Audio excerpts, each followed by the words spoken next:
Let's do this.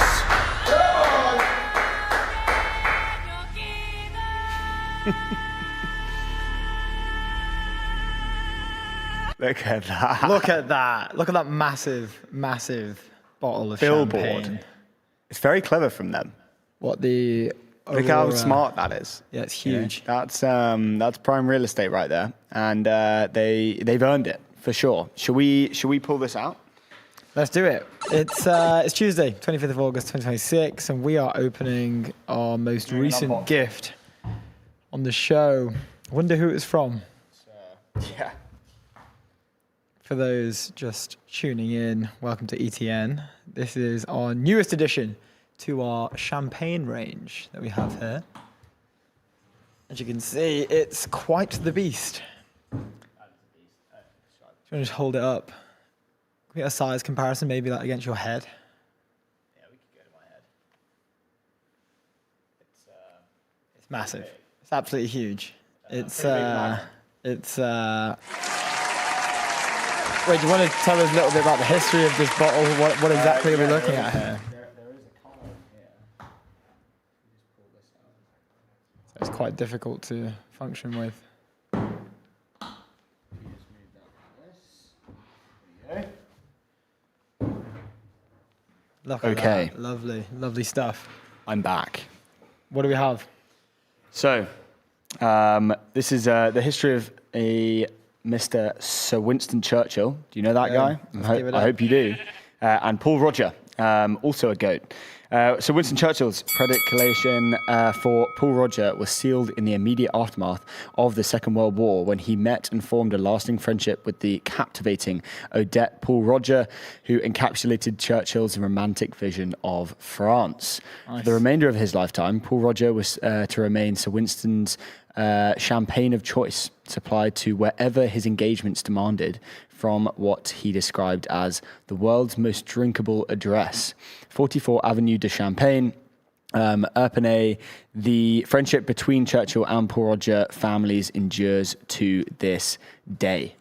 Very nice. There you go. A bit of, well, Sir Winston Churchill said, "In victory, I deserve it. In defeat, I need it."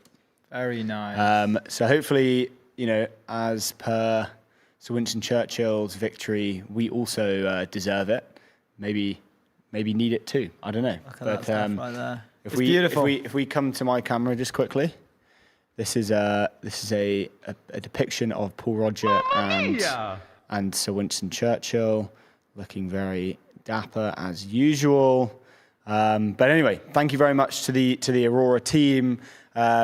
You guys are legends. We very much appreciate the support, and by our signal of appreciation, we are going to leave it on the desk for today's show.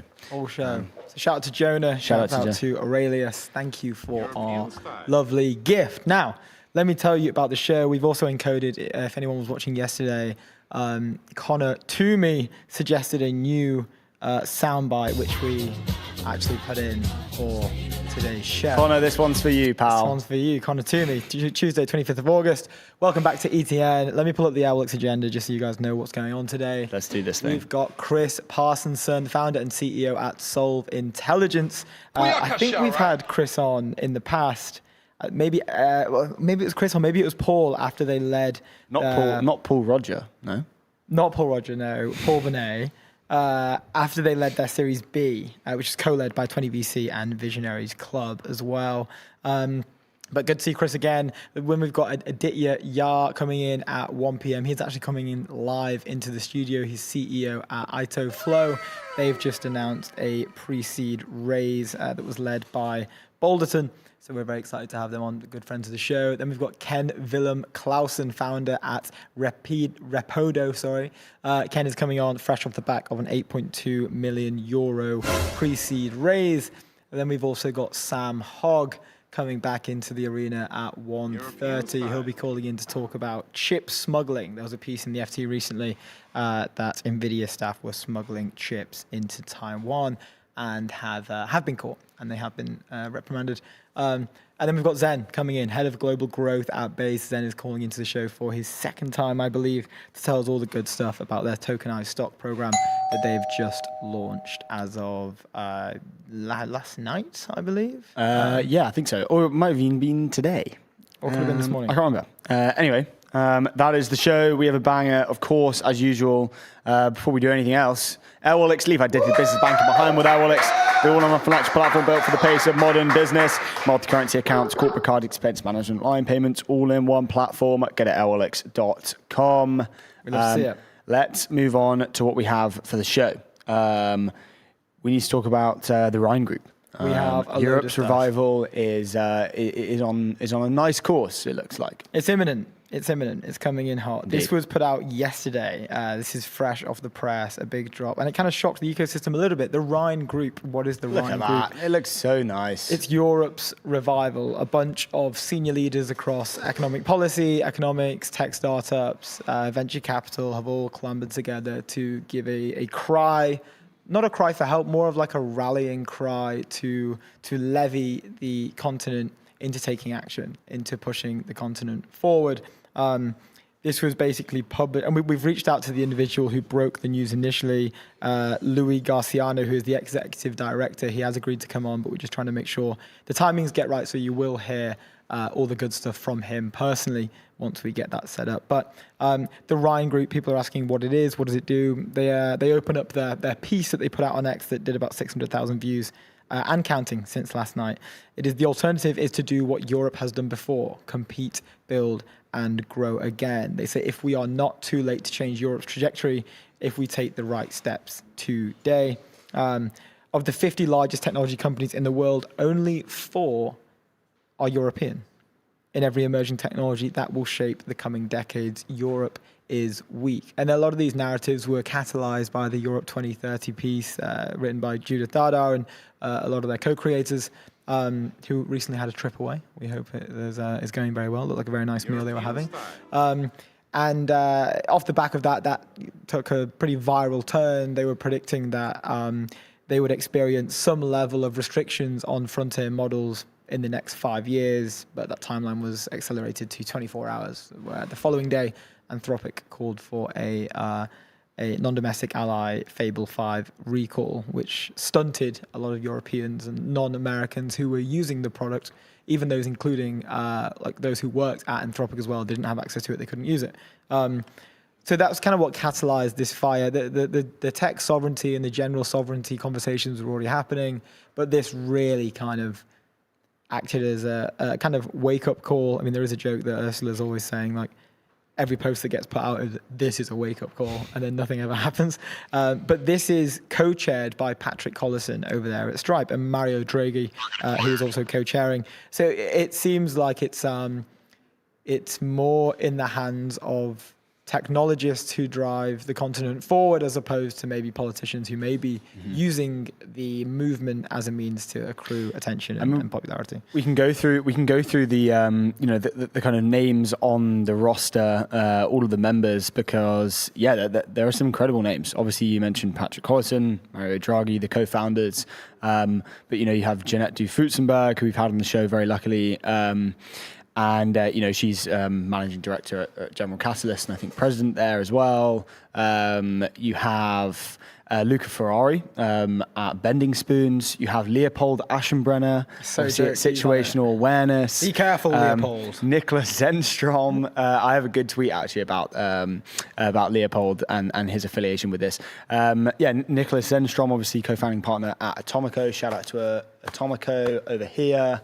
Hence why I am wearing my Atomico gilet today. Matt Clifford at Entrepreneurs First. I was chatting with Matt the other night. Sebastian at Klarna. We can definitely get some of these people on, which is great, to kind of talk more about it. Tomi Lutke at Shopify, some really big names. Zani at The Economist. So anyway, there are some really interesting names, and it kind of points to what you were saying, right? It's not necessarily it's not the politicians kind of pushing this and kind of very bureaucratic. This feels quite entrepreneurial, especially like with Patrick Collison kind of pushing this from founding the thing.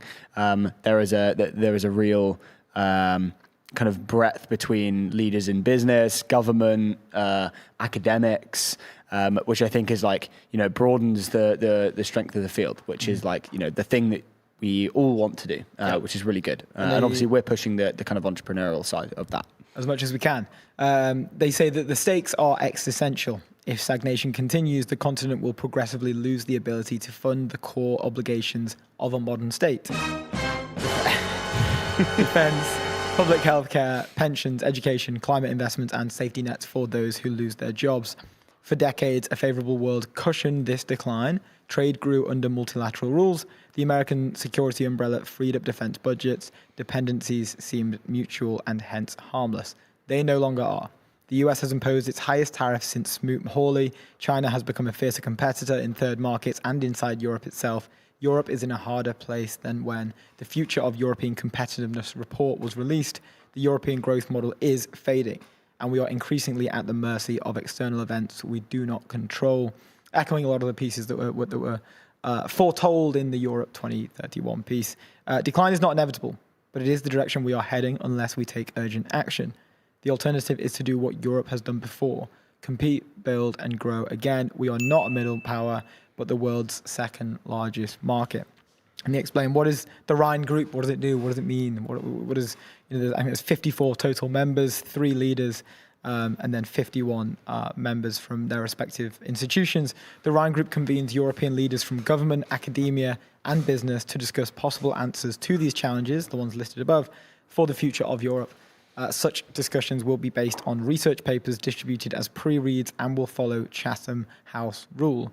Europe's citizens are asking their leaders to raise their eyes from daily concerns toward a common destiny and to grasp the scale of the challenge. The Rhine Group aims to be one of the places where that work begins. So essentially, housing an institute for general discourse from people who are on the ground, seeing the changes every day, and may have sort of like a non-political affiliation to pushing such a narrative. And I think that it signifies like it makes quite the statement that Patrick Klausen has decided to co-chair this as well. I think it's an amazing thing. It's a great thing, but it shows that a lot of these discussions, a lot of these like drivers here, I would argue, are probably the sort of AI geopolitical positioning of the continent more so than anything else, basically. Yeah. Who Patrick Klausen, we know, believes we are in the singularity. So like, who better person to have co-chair something? Yeah. Who's a genuine believer in singularity? Were you surprised that he was? I mean, he's always been incredibly bullish on He's a founder Europe. of the Rhine Group, of course. But he's been very bullish on Europe. But I don't know. It feels this is the first. And maybe I'm wrong, but this feels like the first thing that he's kind of outwardly come out and supported on this scale. Not that he's never been a kind of advocate and positive supporter of European tech and innovation and business and prosperity. He's obviously been doing that, but this feels like a very kind of active role. Obviously being the co-founder of the Rhine Group, it makes me very, very bullish. And I would say I was fairly surprised when I saw that. In obviously a very good way, which is good. Of course. But yeah, as I said, we reached out to Louis Garisano yesterday. We are chatting right now. Hopefully we'll have him on tomorrow, just working out timings to hear a little bit more about what is the Rhine Group, what are they doing, what are the next steps, how are they thinking about tackling these changes. It's a good first step in a sort of multifaceted problem that I think we'll start with just general discourse and accepting our positioning. More so than anything, and it's very aggressive. What they say, it's very matter of fact. There's no sugarcoating it. No, they're as it should be. Yeah. They're not. They've got to fight. They're not dilly-dallying around anything here.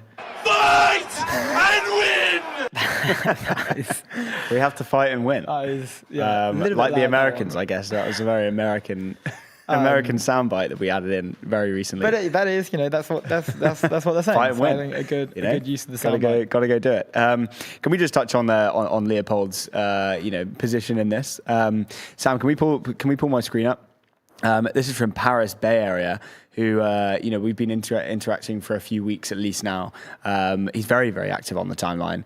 And I think his tweet kind of puts it, or his comment puts it in a good perspective. We need his boldness. We need a bit of leverage in Europe. I think the fact that he is, in and around this, group of, did you say 54 members? Yeah.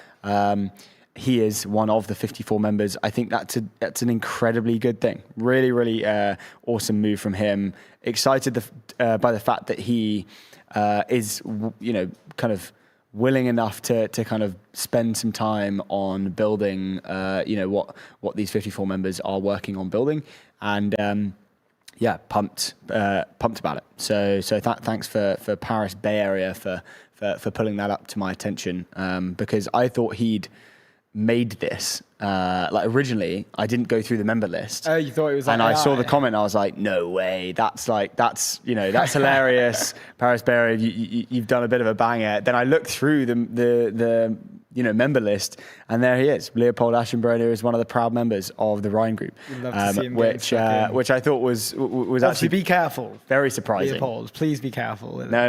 Lever also, us up, go a little please. bit nuts as well. Yeah. You have to. Great lineup. A lot of the senior chairs from ASML, the co-founder and co-CEO of Salonis. We have. We mentioned the Atomico GC, which actually we are wearing. We are both wearing. We didn't. Well, that's why I wore the Atomico gilet, but I don't know if that was planned. We've got Helene Hubie from founder and CEO of the Exploration Company, amazing founder. A lot of people from ASML. Wow, surprised not to see Arthur on here. He's locked in. Mistral. He's locked in, doing a bunch of stuff with other countries now. Just didn't pick up the famously.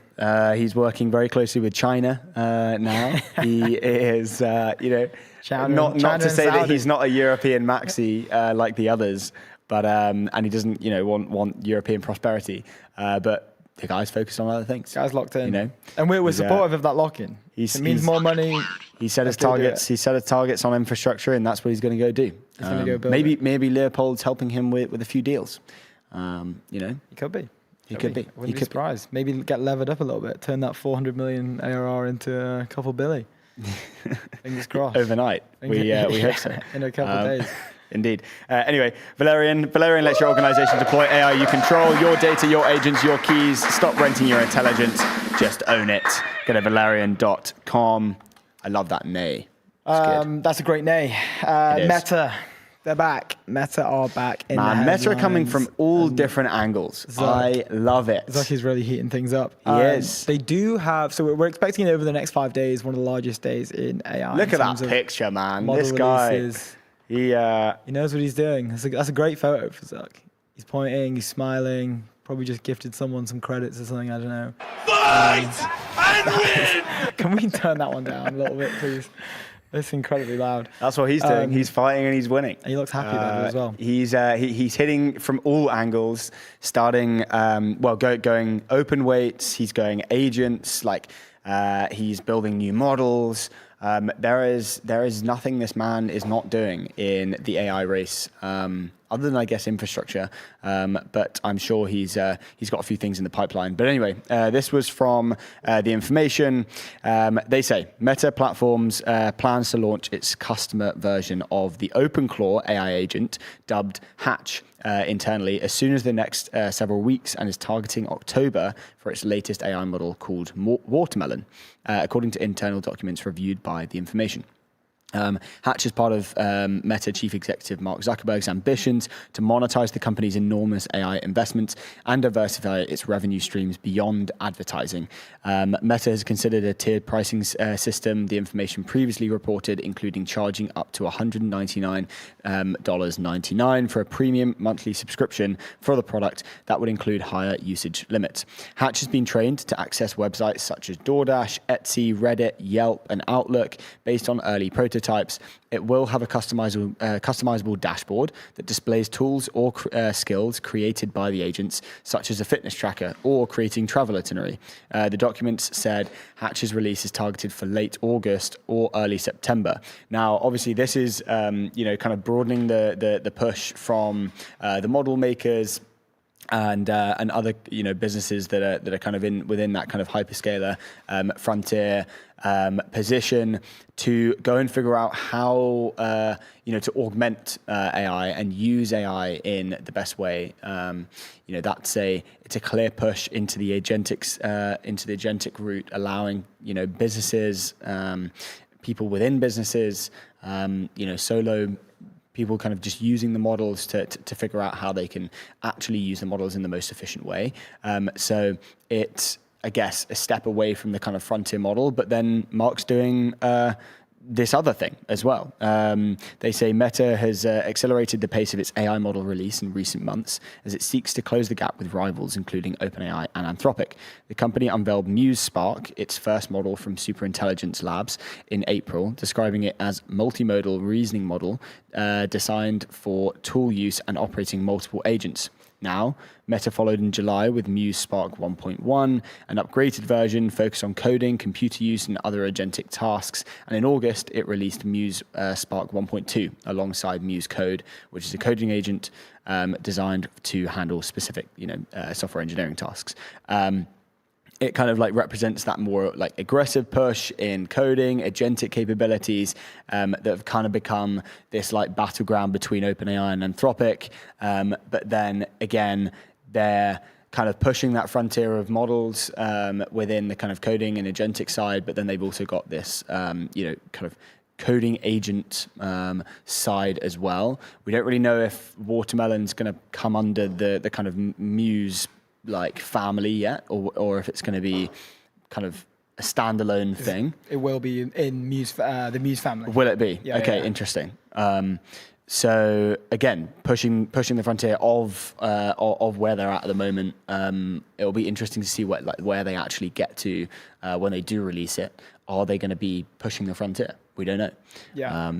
What happens there. But then it's kind of like they're pursuing that like dual strategy, developing the proprietary model to kind of compete with OpenAI and Anthropic and the other kind of like closed model providers, but then also offering open source models, agentic tools. I think it's a really interesting they're just going in from all sides. That's the kind of main focus, which is interesting. Yeah. It's not a spray and pray at all, because I do think the OpenClaw is. I think it's where focused. They should be. Yeah. I think it's focused. Out of everything they're doing, I think this is where this makes the most sense. Because I remember they were blocking, they own WhatsApp. Yeah. What an amazing place for your, OpenClaw or Hatch here. Yeah. What an amazing place for Hatch to live. And they mention it actually. Meta's also gearing to release a platform on WhatsApp that will allow users to integrate other AI agents and chat with them through the messaging service, with a rollout to a smaller group of users aimed for as soon as this week. Wow! So they've defended that medium as much as they can. So it's been very much not. If you're gonna go build a way to interact with your agents, most of it's through Telegram, or most of the time iMessage as well. Yeah. Rarely is it kind of WhatsApp. But they don't allow it. Yeah. So Interaction company in SF, who had Pokey and now been acquired, they're part of Cognition. Yeah. As of last month. Was probably like the leader in this particular type of personalized agent. They had a huge legal battle with Meta when they blocked the use through WhatsApp. They were basically defending it as a channel, which makes a lot of sense for them. Like, why would you not do that? I think they got a lot of backlash at the time, but if you were planning to launch your own, obviously don't let any competitors use your the perfect. Maybe in the States it's a little different. Like, I think iMessage is a lot more popular. A lot more. I don't think anyone really widely used. I think it's probably only maybe like group chats. It happens. iMessage group chats suck. I cannot believe people use. I know. And to be fair, I used to be like an iMessage guy. I used to be an iMessage guy. I only iMessage my partner. That's all and then text. That's all. As in like text from like a code that I get. So it's like Amazon code, banking code. Yeah. Partner. And then like another Amazon code or something. I just don't. That's all it is. Like my iMessage just like because my just iMessage, from enterprise. I have Whereas WhatsApp is, a bunch of things going on. Love it. So I literally never have go an on agent messages because mine's like scrape that. around Mine's WhatsApp. like completely Show the screen. dumbed. There you go. Dumb phone. You see that? Love Is that to like? see it. Can you see it properly? Yeah. Looks So good. that's just like, messages, WhatsApp, Apple Maps, Gmail, calendar. You use Apple Maps. Yeah, I'm an Apple Maps guy. I know. It's Surely I know. not. I know. I get a lot of stick for that. I'm just lazy. Yeah, it doesn't like. It doesn't actually work that well. What are you doing, bro? I remember when You're the only nerfing time- yourself. The only time I used Google Actively Maps, nerfing yourself. The only time. Oh no, I was meant to when we met up with Lars Rasmussen. Oh, use Google Maps. No, I didn't. I used Apple Maps, but then when we got there, I was like, dude, I'm so sorry. I used I used Apple Maps to get here. Just for context, Lars is the founder. He created Google Maps. created So we Google went Maps. to a lovely coffee shop in London to meet him back in November, I think it was. I used Google Maps, and I said to him when I got there, "Hey, it's kind of weird. I just used the thing you created to get to find you." And I used Apple Maps and I was late. Yeah, I was like, I 10 remember that minutes was late. being a joke. So that's quite funny. But yeah, this makes so much sense for Meta. I would almost say like they should just try and dominate this whole space. There is no other space that they have such a large comparative But they're advantage. pushing the frontier as well. It'd be interesting to see what Watermelon does as a frontier model, right? So it's rumored to be- but that's what I'm saying. Like they're coming from all angles because they're doing this like, well, the information said a dual, what did they say? They said dual strategy. I think it's kind of like a trio, really. You've got developing proprietary models, kind of like going, directly, competing directly against OpenAI and Anthropic and other closed model providers. They've also got the open source, kind of like open source models, again, directly competing with open source models like Akimi K3 or whatever it is. But then they've also got the augmenting AI and using like how a user actually gets to those models and kind of, sifts through them in the most efficient way. They have a perfect interface, as you're saying, WhatsApp, to go do that. So realistically, it's like a three-way approach, three-pronged approach to, I think, honestly, like own the ecosystem. If they can create a proprietary model that's as good as the OpenAI and the Anthropics of the world, and we'll get to space. Of course it will. But I mean, when they released Muse Spark 1.1 earlier, that was like pretty good. Yeah, I think, And they're open sourcing, obviously, Spark 1.2, or that is their kind of like, the new open source model as well. I don't know, that Frontier is getting pretty good. Yeah, no, everything's getting a lot better. I'd still argue that like I wouldn't be able to put them in. Like in my mind, it's like just OpenAI, Anthropic. Sure. There's no one at that level. Yeah, I mean we can talk about SpaceX AI as well a little bit later. But Yeah, no, I think generally, I think it's awesome that they're releasing this agentic platform Hatch. They're releasing more open weight models. They're also releasing Watermelon, the new closed proprietary model. Like they are doing basically everything, but not in like an OpenAI way when they were doing everything in terms of image models and video and all of this kind of stuff. True. Like they had 15 things going on. Sam was posting topless photos of AI generated him dressed as a fireman. Exactly. Which is really weird GTM strategy. Very strange. But well, he was drunk as well. Viral, to be fair. But they're not doing. I don't think like Mark's doing that. What he's doing is He's doing a bunch of stuff, like they are kind of like horizontally attacking the market, not just going down one route. Like even Mistral, like they're now focusing entirely on infrastructure. So they're out of the game though, aren't they? Well, no, but I'm just saying like they have made the conscious decision to just go pick a lane, and go down. I think Meta are in a beautiful position where they don't necessarily need to pick a lane yet. Like they have the advertising business that's doing insane numbers in revenue, one of the best businesses ever built. They have the money, the time, the positioning to go and try horizontally and compete everywhere.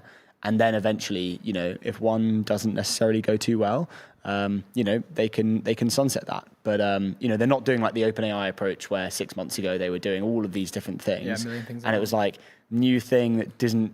A lot of people when they would release a new thing, it would be like, why have you done that?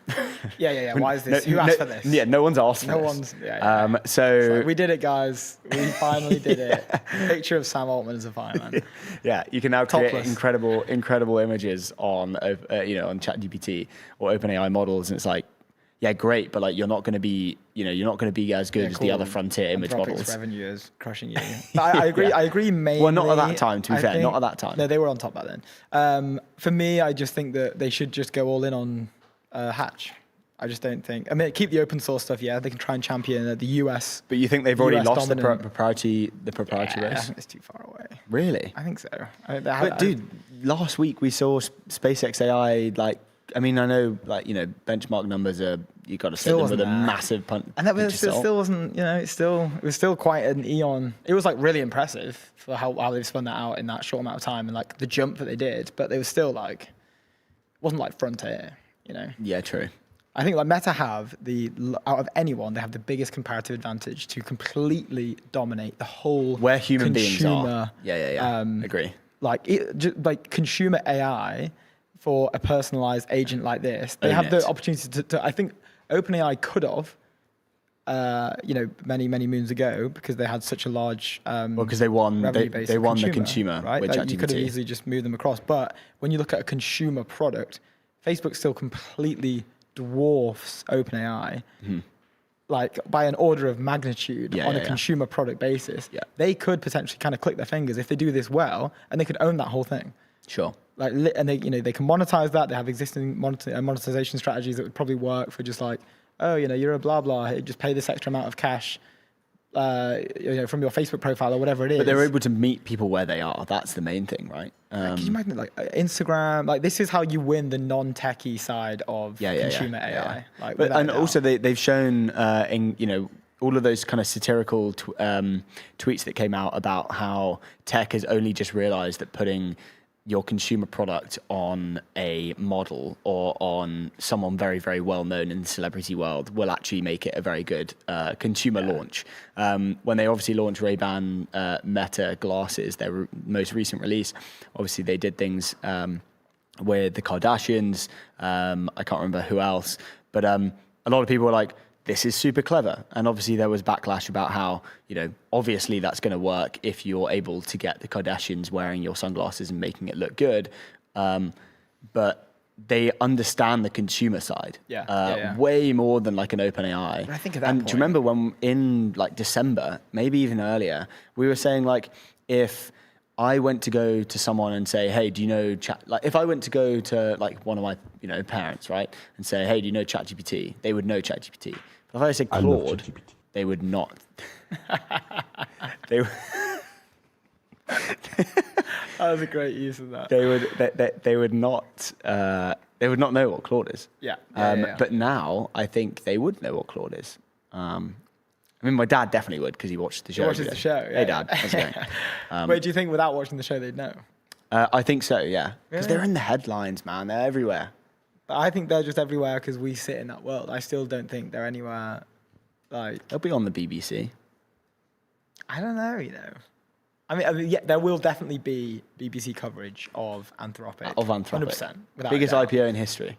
But I just don't know if... I mean, they're not going to know that it's going to be the biggest IPO in history, maybe. But what they would know is Claude. I think it'd be the other way around. I'm going to test it. But you can't ask the parents though because they watch the show. I'm going to text my mother and say, do you know what Claude is? If she watches the show, then She doesn't. I don't think she does that much. Okay. Well, okay. I'd say we need a larger sample size. She's locked in. I can message my parents who watch the show, and I promise you they won't know what Claude is. That's great. We can run that experiment and find out tomorrow.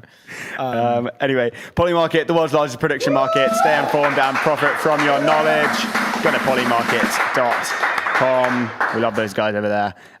We can move on to the other side of the frontier, not so frontier world. Let's talk about Musk. Ray, do you want to? He's done his first Cursor all hands. Let's the go. Cursor crew that are now part of the SpaceX AI team. They are. and we'll do it live. They've had their first stand-up with Musk. And he's come out with some pretty interesting comments around, and some very honest comments around their positioning, where they stand, what does the current frontier look like, where is Grok positioned within that, and a little bit more about org structure, how are people going to be positioned, where are they going to work on, what's their focus. It's very Musk-like. One of the things that went viral from the article specifically was Musk told them at SpaceX's AI unit had fallen behind competitors and that he wasn't used to losing. I was like, opening line, obviously that just does the numbers because it's kind of true. He isn't used to losing. I mean, we heard it from He's got Tesla, he's got SpaceX, they're in mega dominant boring positions. company, you got the solar company. They're not losing, but in the frontier race, maybe they are. And he doesn't like that. He doesn't like that at all. And we heard it from at Factory yesterday, quoting Sean Maguire, you just don't bet against Elon. He said, unlike Tesla or SpaceX, which have dominant positions in their industries, SpaceXAI's Grok isn't the leader in its market, and it desperately needs to catch up, he said. On the call, Musk said it is inevitable that AI models will become so advanced they'll be impossible for humans to control. For that reason, he told employees who gathered at Curse's San Francisco headquarters, as well as in other smaller offices, that they needed help. They needed to help SpaceXAI's division build the technology before other companies did. And I'm realizing now, when we read this out loud, how screwed they would be without the Cursor team. That is a beautiful, beautiful acquisition, because even when I was using Grokbot for the first time, the other day to accept all of my LinkedIn connection requests for me, which is the only thing I've used it for so far. And it handled it very well. Even just logging into that, it pops up when I was logging in through SSO, and on the screen it comes up with cursors, it's redirected to a cursor channel, and just seeing the cursor branding, I was like, I feel at home. I feel like I'm in good hands here. I feel kind of safe. Nice. Even just on a microcosmic example of just how that branding can help. Musk was very open. He was very open about the current race, the current frontier, and even the competitors. He praised Anthropic for leading the AI race and said the company was a strong competitor. Musk also said SpaceX, for its part, would continue to stockpile the most compute capacity of any company in the AI race. So this is his main thing. This is his banker, and he's kind of rolling with it, and it's a very smart thing to do. Yeah. The future will be decided by the holder of compute. It was the first time Musk had addressed Cursor's more than 1,000 person workforce. That's a lot bigger than I thought they were. I didn't know there were 1,000 people. SpaceX's influence has been rippling throughout the startup ever since the companies inked a tech sharing and compute deal in April that gave X the option to buy Cursor. That was by a specific date for $60 billion. I think there was a licensing deal for $10 billion prior to that, and the acquisition was always you can opt in, you can opt out, whatever it is, and then they chose to. It was a choice. It was a choice. Yeah.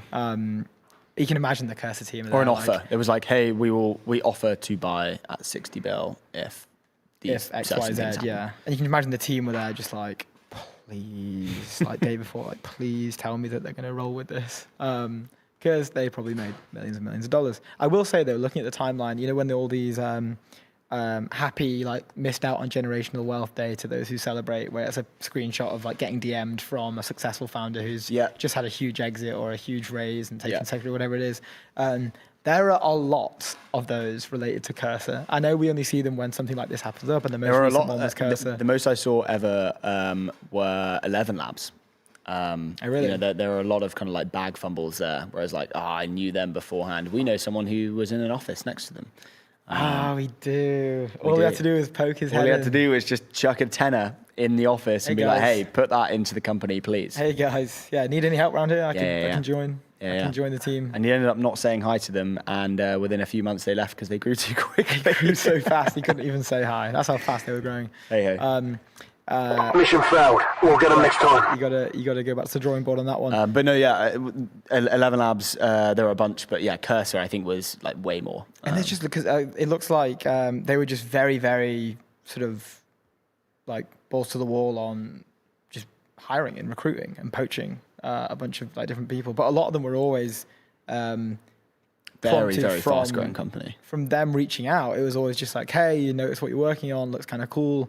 We're doing this, thought it could look interesting. And it must have been incredibly, incredibly early because, most of the people were just I'm building my own thing. And I kind of followed a few of the people and see, and I no problem with building your own thing. I rate that. I rate just, I'm focused, I'm locked in on my own thing, regardless of what it is. But you look at some of the stuff that those people went on to do and it's damn, That must sting. Like, when you have a really good stock and you sell the stock, and then it runs, well, my days with NFTs, you'd sell an NFT, you'd make a bit of money, but then you check it 2 days later, or you check it every hour, and it would be absolutely running, and you just sat there and you're just like, oh no, like I could have, like that's all the money I could have made that happen. Imagine that with like, an acquisition would have been crazy. Yeah. Well, actually, I shout out to Julian Beck because I watched a podcast of his yesterday, and legend of the game. He was saying as a VC, you're kind of you're in a world where you don't want to be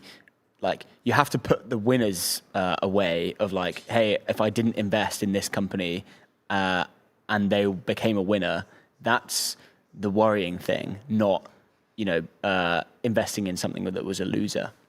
It's like missing the thing that was the winner is like the scary thing. Yeah. And knowing which ones to kind of pass on and not.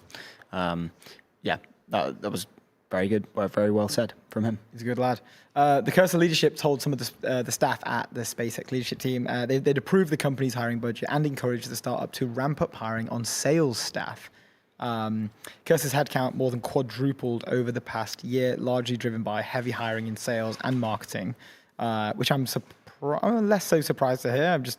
I guess that's why they have 1,000 people. It's probably 350 of them are sales and marketing. And they talk a little bit about like the partnership structure. They mentioned the unusual partnership structure, meanwhile created months of uncertainty around the acquisition and what it would mean for Cursor. Leaders had told Cursor staff soon after the announcement that Cursor brand was a powerful asset for SpaceX. Mm-hmm. Very true. We're seeing the rewards of that being reaped right now. And not much would change day to day as a result of the deal. But it came clear that the acquisition neared that the reality would be a little bit different. Both companies had worked on AI agents product, which SpaceX released under the Grok brand before the deal closed and then joined the Grok model. Cursor staff are being folded into the existing SpaceX team. And we're seeing a lot of them sort of, post about this like great thing. I mean, you'd have to be incredibly excited to get rolled into SpaceX if you were at Cursor. Yeah. They mentioned with the acquisition complete, so in terms of the org structure, roles, where are people focusing, Cursor CEO Truel is taking on a leadership role at SpaceX AI. He will report directly to Musk, while Cursor co-founder Aman is working in the pre-training organization, and the other remaining co-founder, Sula Asif, is serving as the director of machine learning at SpaceX. Andrew Milch, who left Cursor for SpaceX AI earlier this year, is continuing to lead the product team. And I think a great thing that Musk will probably do, I don't think that he would be an individual to not do this, but I was listening to a segment from when Molly O'Shea sat down with the Palo Alto Networks CEO, and they discuss acquisitions in generally and what would make a successful acquisition. And he says, like, the reason that we would acquire a company is because, like, we've acquired them for a reason. Like, we've acquired them for them to come in and show us the thing that we did, that we messed up on. Yeah. It's like, hey, you guys did the thing we wanted to do. We didn't know how to do it. We couldn't do it. You did it with a lot less cash, a lot smaller team, and did it better. And now the brand is known for doing that. So it's like, come in here and like, we're going to ask you, how do we do that? Like, we're going to elevate you positionally wise, seniority wise. Look what they've done with like, Grokbot and their models. Grokbot and Grok. It's like it was clearly, because of the Cursor acquisition. Obviously they were working on the frontier fairly. It wasn't like Cursor acquisition happens, then suddenly they spin up a frontier model, or within the frontier race. But they've been working on it, I'm sure, for months before. But it just bolstered them in terms of brand value, in terms of, obviously talent, knowing kind of like getting from like the 99.9% to the 100% is like the hardest thing to do. And I think that Cursor acquisition just kind of like pushed them over the edge into that. Incredibly, incredibly clever. But essentially they're saying that, it's falling short in terms of models and where they are. Is that what they're saying? Well, Musk is just basically like, hey, we're not frontier. Yeah. That's like what he's saying. And they've made incredible progress. And I think the whole ecosystem is very impressed with how fast they've moved and what they've accomplished. But in a very Musk way, for him, it's binary. We're either dominating or it doesn't matter what we're doing. It doesn't matter, we're dominating. So I think part of that is like, guys, how do we get to the front? How do we, we have all these amazing resources. We've got loads of cash. We've got loads of great talent. We've got loads of compute. We've got everything we need. how do we get there? How do we get to the front? Yeah. And they mentioned a little bit about the policy in terms of the vesting schedule for what happened with some of the employees that maybe weren't carried through. They say when SpaceX announced it would move ahead with the acquisition in June, days after the rocket company's initial IPO, Cursor employees celebrated the news with rocket ship emojis on Slack. Cursor leadership encouraged the staff to promote their work on social media, including asking them to share their favorite memories of the startup. So it had implemented a new policy that would allow 9 months of accelerated vesting for employees who got cut as well. So they get 9-month acceleration on vest, which is pretty good. Like that's pretty fair. To be honest, I would have thought it'd be more. I'm quite surprised it was only 9 months. But maybe hey, they got acquired by SpaceX. Is that an average? Like, happy days.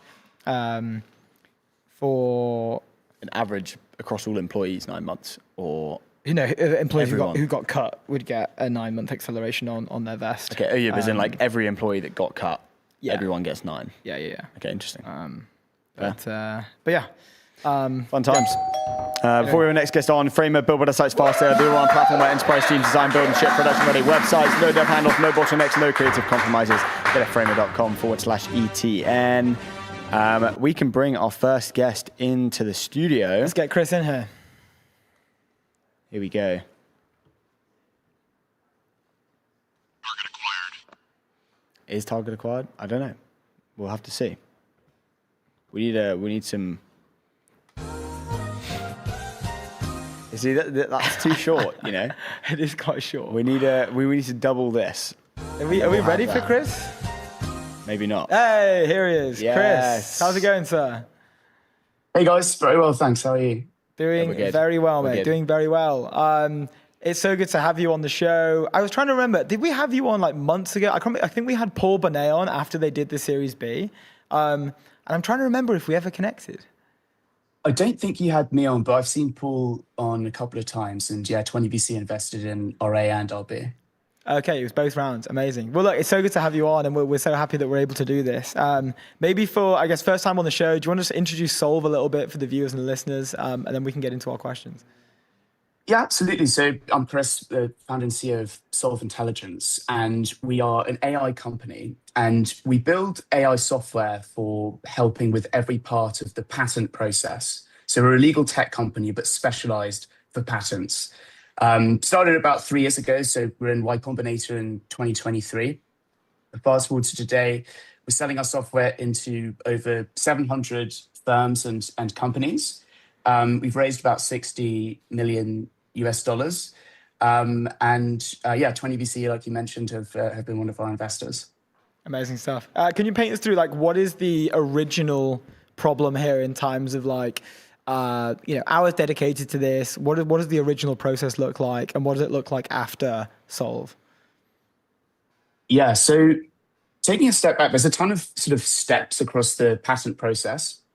You start off with what's called invention harvesting. So that's where you're collecting ideas from inventors. Then you move forward to sort of triaging those ideas that you've collected and deciding which ones you want to actually get patents for. Then you go to draft the patent application, then you file it with the patent office, and you go through this rebuttal process with the patent office trying to persuade them to grant your application. That's called prosecution.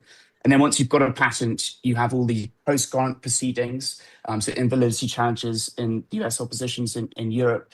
You have patent litigation, and then you have licensing. So if you look across that sort of end-to-end process, there's about $100 billion spent in legal fees every year for the input, so in the legal fees of building up a patent portfolio and enforcing it. And there's about $200 billion generated every year in licensing revenue from growing out and licensing your technology. So it's a $300 billion a year industry. And yet, if you look across the process, there's hardly any software being used beyond kind of basic CRMs.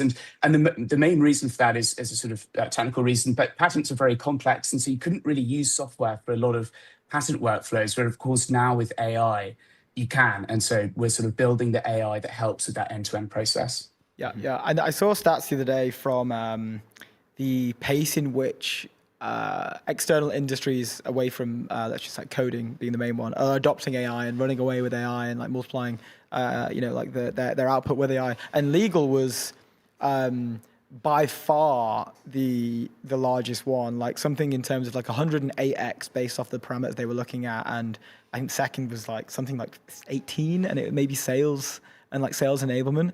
What like how much of a like I don't want to call the industry like relatively legacy, but it sounds like a little bit is if we're seeing this lift off now and this implementation of AI. Like, what are the types of conversations you're having with these people? Are they just stunned at what the technology can do?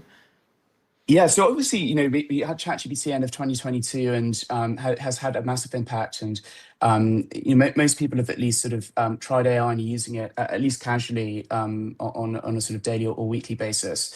But the first kind of major industry to be disrupted in terms of actual day-to-day workflow was, of course, software engineering.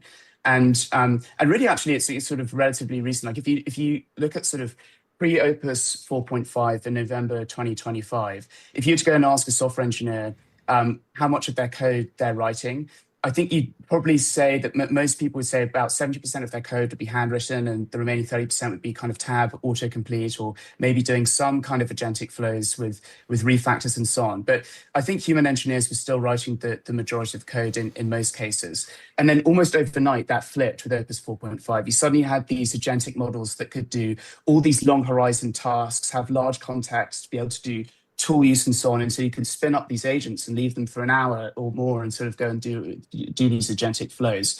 And then you suddenly saw software engineers having essentially 100% of the code being written by AI. And there's a number of things about legal workflows that make them a little bit more complex than some of the software engineering things. So for a start, you're not writing sort of verifiable functions where the thing that you care about is, does the function work? Does the app that I build actually do something? And if it does, I don't necessarily care exactly how the code is written under the hood. With legal workflows, particularly in Parsonson, every single word matters. And so offloading is quite difficult. But as the models get better and the harnesses that we're building around the models get better, we're starting to see what happens with software engineering. 9-month usage is massively increasing. So yeah, it's pretty exciting. I'm interested about your thesis around like M&A. I noticed that you guys have bought a few businesses. I think it was this year. You guys are an early stage company. What's the kind of thesis around this? We're finding a lot more people are when they are building early stage companies, they're looking at M&A very early in a traditional sense. What's the what are the thoughts from your end about this? Yeah, so the way that we think about it is there's basically 3 reasons to acquire a company, and you can have any one of them or multiple of them, but it would be team, product, and distribution. So, the nice thing about acquiring a company is often you get the founders and the early members, and these are often people that are super high energy, high agency, they work hard and so on, and so they just make incredible team members. So that's an obvious one.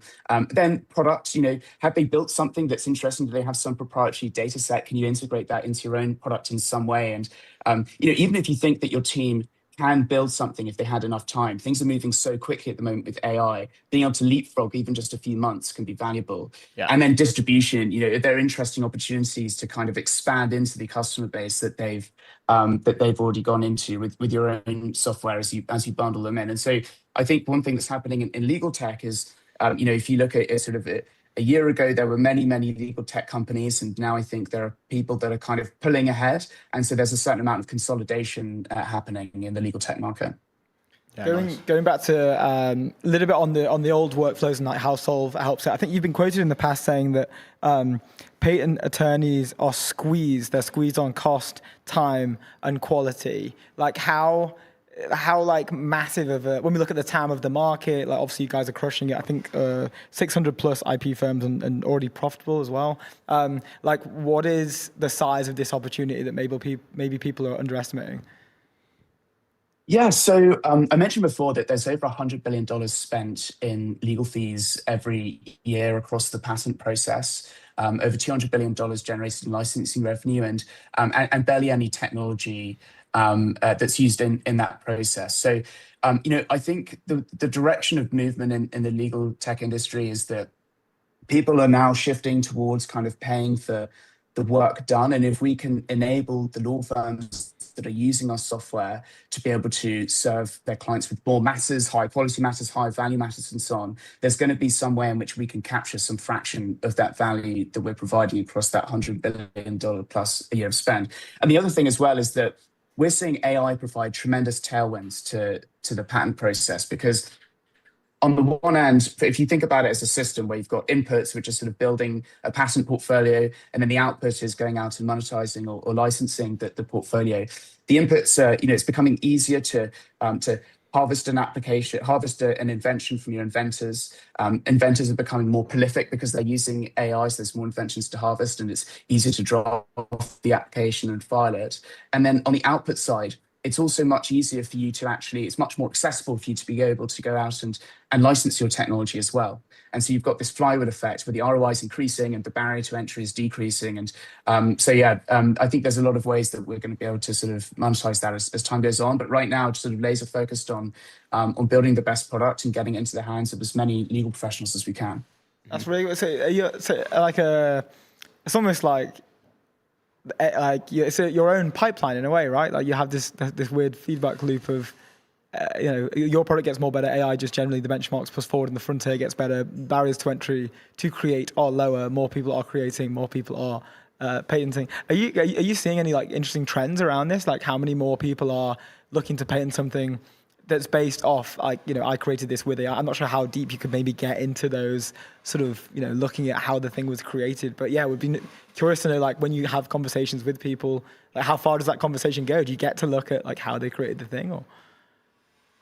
Yeah, so the data in the patent industry is always a little bit lagging behind, because it takes time to sort of go through the patent process, to file it, go through prosecution, get a patent granted, and so on. So you're always kind of dealing with a little bit of a delay. But certainly, when we talk to technology companies, a lot of these guys are sort of thinking about how can we leverage AI to really try and accelerate the whole sort of IP program that they have. So making it much, much easier for inventors to submit disclosure. The reason I got into this stuff is my background is sort of PhD in AI. And I've been through the patent process. I was familiar with it being very sort of time consuming and costly. It sometimes takes multiple weeks or months of back and forth calls with lawyers and so on. And it can be quite difficult to get on the same page. AI can take that all down to 5 minutes, because you can kind of use the AI to help collect those ideas. And so, we absolutely see people talking about how they see a whole flurry of new innovation coming down the pipeline and value that they're going to be able to add to their patent portfolios. That's really cool. How are you guys building kind of AI differently compared to the rest of the legal market? The patent market is considerably different, but what does that mean for you guys building AI? How does that actually, practically change the way you're building the products?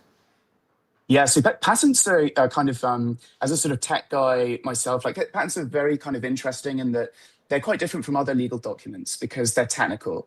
Each patent defines what's novel and non-obvious about a new invention over what previously existed in the public domain.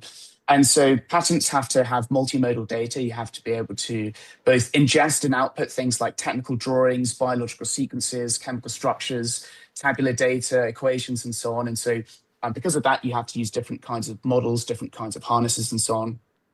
Then the actual workflows that patent attorneys go through are quite different, whether it's drafting a patent application or responding to an office action or building what's called a claim chart or analyzing 50,000 patents in a portfolio. The actual sort of granular workflows that people do are different. And so the workflows and the UX that you build in the product is different from some of the general legal tech tools. And then the other thing is just the kinds of people the expertise that you need on a team is different. So we, like other legal tech providers, have legal and product engineers who are essentially patent attorneys, patent agents, and patent litigators.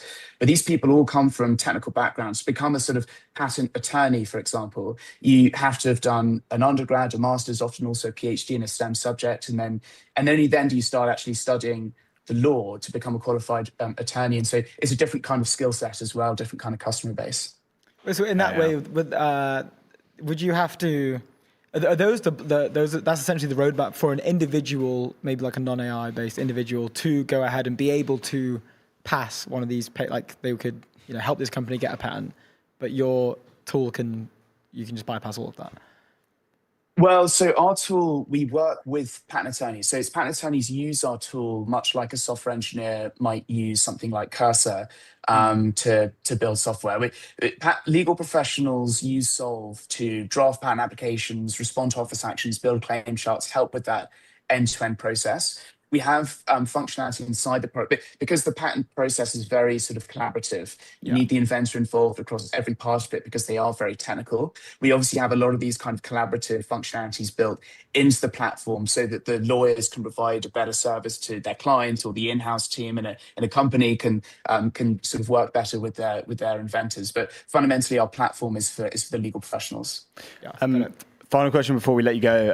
How do you guys think about GTM? How do you think about, I think a lot of it within your industry specifically is, I assume, word of mouth. Once you kind of get the first customers in the door and you do a good job, a lot of it, I assume, is word of mouth. But how do you guys think about GTM, and how do you get to the end customers as fast as possible and provide value as quick as possible too? Yeah, huge amount of word of mouth. I mean, we now sell into over 700 companies. And, obviously when we started, we were at 0 companies. And so there's 0 word of mouth. And so it's 100% kind of picking up the phone, calling up people, going onto LinkedIn, just trying to get the name out there. But you're exactly right. As soon as you start landing a couple of customers and you give them a great service and they start, one of the things about AI is it's not kind of 5-10% efficiency improvements. It's like 50, 60, 70%, or even in some, like certain workflows, like 10x, 100x better workflows, as well as improving output quality. And as soon as people start hearing about that, you sort of get this sort of flywheel effect of more and more introductions. So yeah, absolutely, word of mouth is a key part. And yesterday we announced a partnership with Thomson Reuters. So Thomson Reuters sell into almost 100% of the Am Law 200, which is the 200 largest and most important firms in the US. And they have long-standing relationships with them. And so a lot of those firms have asked Thomson Reuters in the past, hey, do you guys have patent technology? Because it is quite specific and the general tools don't serve it. And they've had to sort of turn that down. And so they surveyed the market. They picked Solve as their partner. And so that's now another part of our sort of GTM distribution strategies, to work with Thomson Reuters to bring Solve in front of those Am Law 200 firms. Nice. Okay, yeah, got you. Wow. Look, thanks for the time. We appreciate it. Keep crushing. And we'll have to have you back on soon. Thanks, guys. Chris, legend. Great to meet Cheers, you, Chris. sir. Before our next guest, on AI that communicates at a human level across every channel and modality, deploy conversational agents across every customer interaction and create on-brand content at scale. Go to 11labs.io. We are ready, We can have our first. I'm just moving the champagne.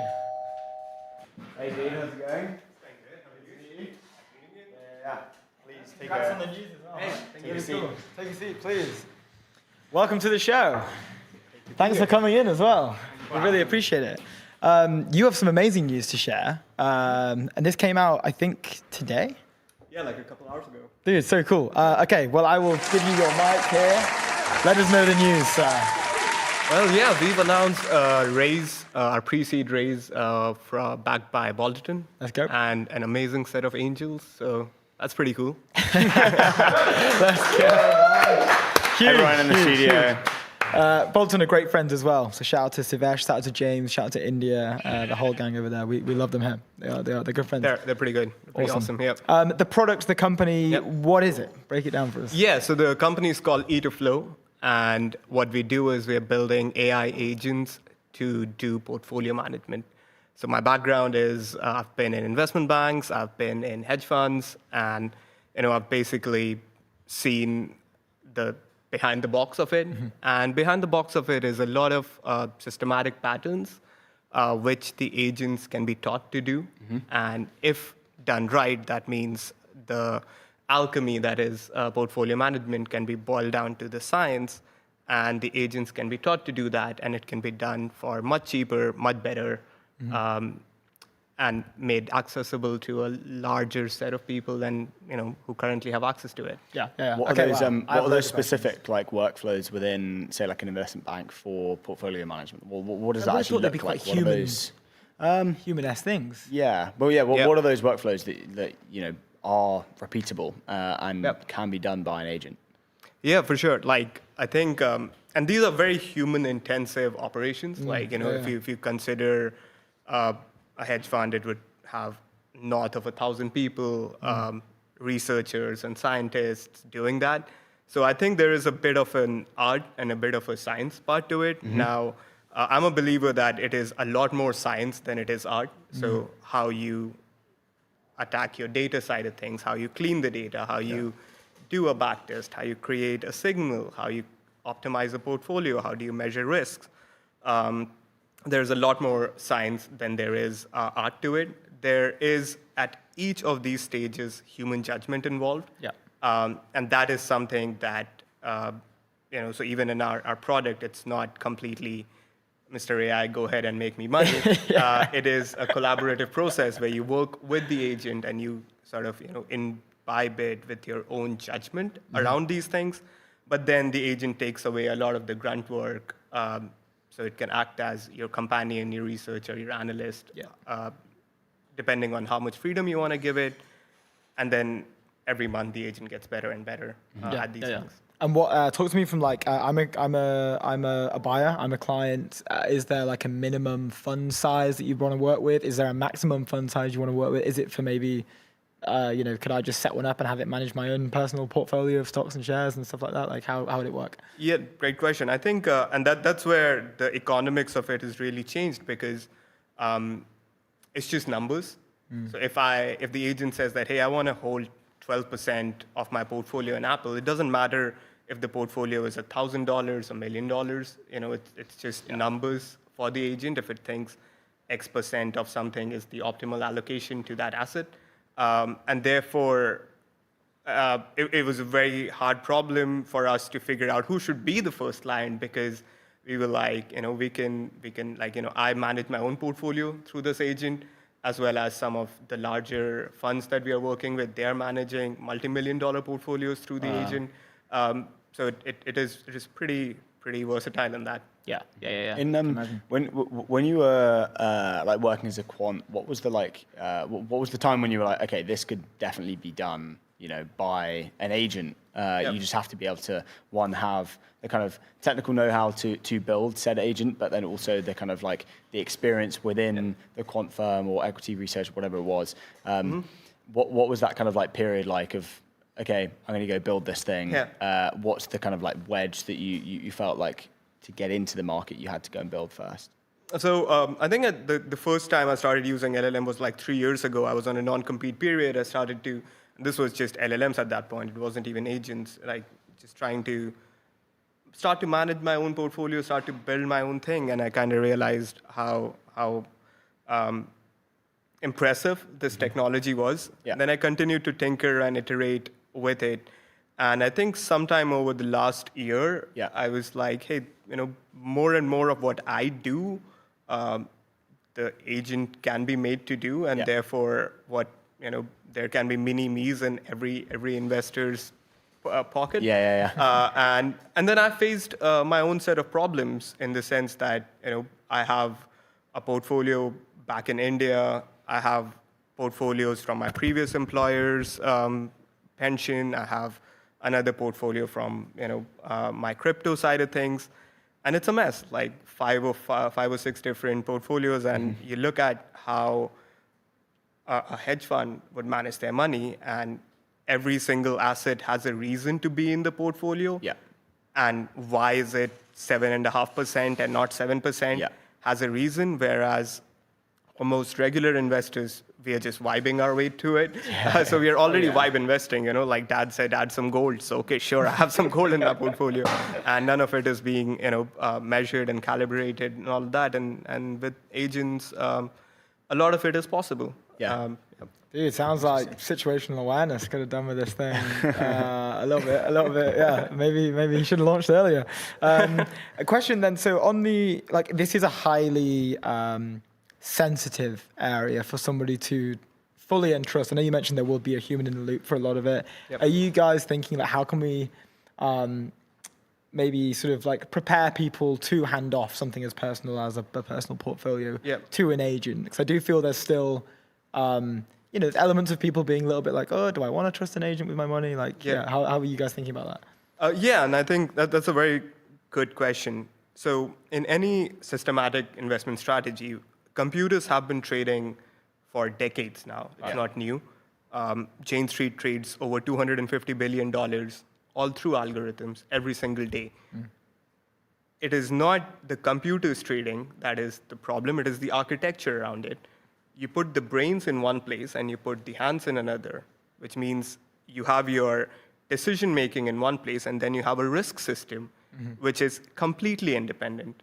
And that's how they are able to trust billions of dollars worth of trading on their system. And when I see a lot of these brokerages are starting to release MCPs, where they say that go ahead and connect your agent to your trading account, that is entirely the wrong architecture for this.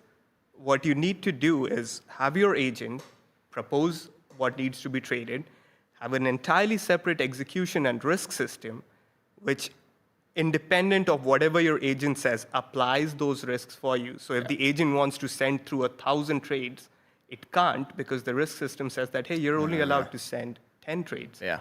And that is how you sort of ensure that safety and security. And therefore, at Itoflow, it's not just the agentic stack that we've built, it is the risk system and the execution system really cool. that surrounds it, that enforces these risk constraints. So even if the agent goes rogue, doesn't matter. Doesn't matter, because a big fat risk system sits between the agent and your actual money. So what's the what does the structure look like, say, for a Jane Street in the future? If they structured it in that way, which is clearly the most optimal in terms of automation, but then also safety.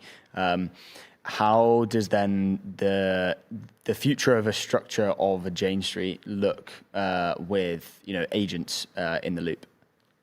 I think companies like Jane Street will change very little. Okay. Because if you are making billions in profits, then you can afford to continue to spend millions on people. Okay. And therefore, and those people will in turn be using more and more AI and agents, and I'm pretty sure they already are. But where the economics really change is for people who are making millions in profits. Smaller. Exactly, and who can't afford a team of researchers can now have an army of agents. Okay. And therefore, that leveling of the playing field effect is a lot more important for them. Yeah. So correct me if I'm wrong. The product isn't necessarily built to go and for a Jane Street to go and find that kind of maybe point of percent of alpha that someone else doesn't have, which is I guess what a quant trading firm or a hedge fund is looking for. Yep. But what you guys are trying to do is kind of bridge the gap between a super large kind of portfolio manager and maybe your everyday investor with agents that kind of almost allow you to create a Jane Street structure, but for someone who wouldn't have been able to do that with because they can't afford the humans to go do that. I think that's precisely it. And I think the way I'd put it is, can a hand-assembled Ferrari drive? Yeah, and can drive very well. But what we are building is the Fords, and then we are fitting the Fords with a rocket engine, because even Jane Street wouldn't have 5 years of experience on how agents can trade. That's an entirely new thing. So as we are building those Fords, we are also assembling a rocket engine inside the Ford. And can a rocket engine and Ford outrace a Ferrari? Maybe. Okay, I like that. There was a long-term goal in the press release that was mentioned around self-improving agents that can maybe uncover new investment signals, recognize when an edge is maybe decayed. So almost this. There's a recursive loop within here of how the agent's learning from the portfolio. Could you maybe talk to a little bit about what would that look like when it's successful? How could that be deployed? Yeah, so there's a couple points there. So one is that, of course, this is what we try to do is keep our research goals aligned with the goals of the labs. So we know that AI labs themselves are trying to crack that problem. So if they crack that problem, then we get it for free. But at the same time, there is a lot of research that's already happening and great architectures that are coming around memory of these systems. And already the agents can just run for days and weeks and months on end and maintain context. So that is the the objective is that as the agent is interacting with its environment, in this case the markets, it's making these trades, it's getting these feedback. It is one set of its experiments are running live on the market, and in parallel it's running multiple sets of such experiments, which are not even live. But what it's essentially doing at any given time when you run a strategy through our agent is that it's trying out these 5 or 6 different ideas, constantly tracking which one's working, which one's not, which one is showing a lot more promise, swap that idea to be in the live mode. Yeah. And that's sort of the way we are approaching it, where the agent constantly experiments, iterates, records what it is learning, and then tries to act on it. Is it super solved? No, it's relatively new, 3 to 6 months, and even if it were working in financial markets, it's very hard to know whether something is noise or luck over a short period. Yeah. But by this time next year, we will have a much better answer for that. How much is the human leaning on the agent in terms of creating ideas for different trades and different alpha, and understanding what's an investment signal, or recognizing all of those different kind of signals? Human we recommend the human to be in the loop a lot, because every time the agent makes a trade, it also sort of it's a human in the loop process where the trades are proposed, and we recommend that you reject at least the early set of trades, because every rejection gives the agent feedback. Sure. Because it's built in a very similar way to how Claude Code or something would be, where every time you say, okay, don't do this, do this, it is a chance for the agent to learn. So maybe the first conversation you had with it, it captured some of your intent, but maybe not all of it. So every interaction, every trade that the agent does is a chance for it to learn whether it is going down the right way or the wrong way. Mm-hmm. So the experience is very collaborative that way. Okay, interesting. Yeah, really cool. Wow. I know we are 1 minute over, and we have our next guest in the waiting room digitally. But yeah, thank you so much for joining us. Thank you so much. Congrats on the round as well, bro. Really cool. Yeah, really congrats. Good stuff. Great to meet you. Legend.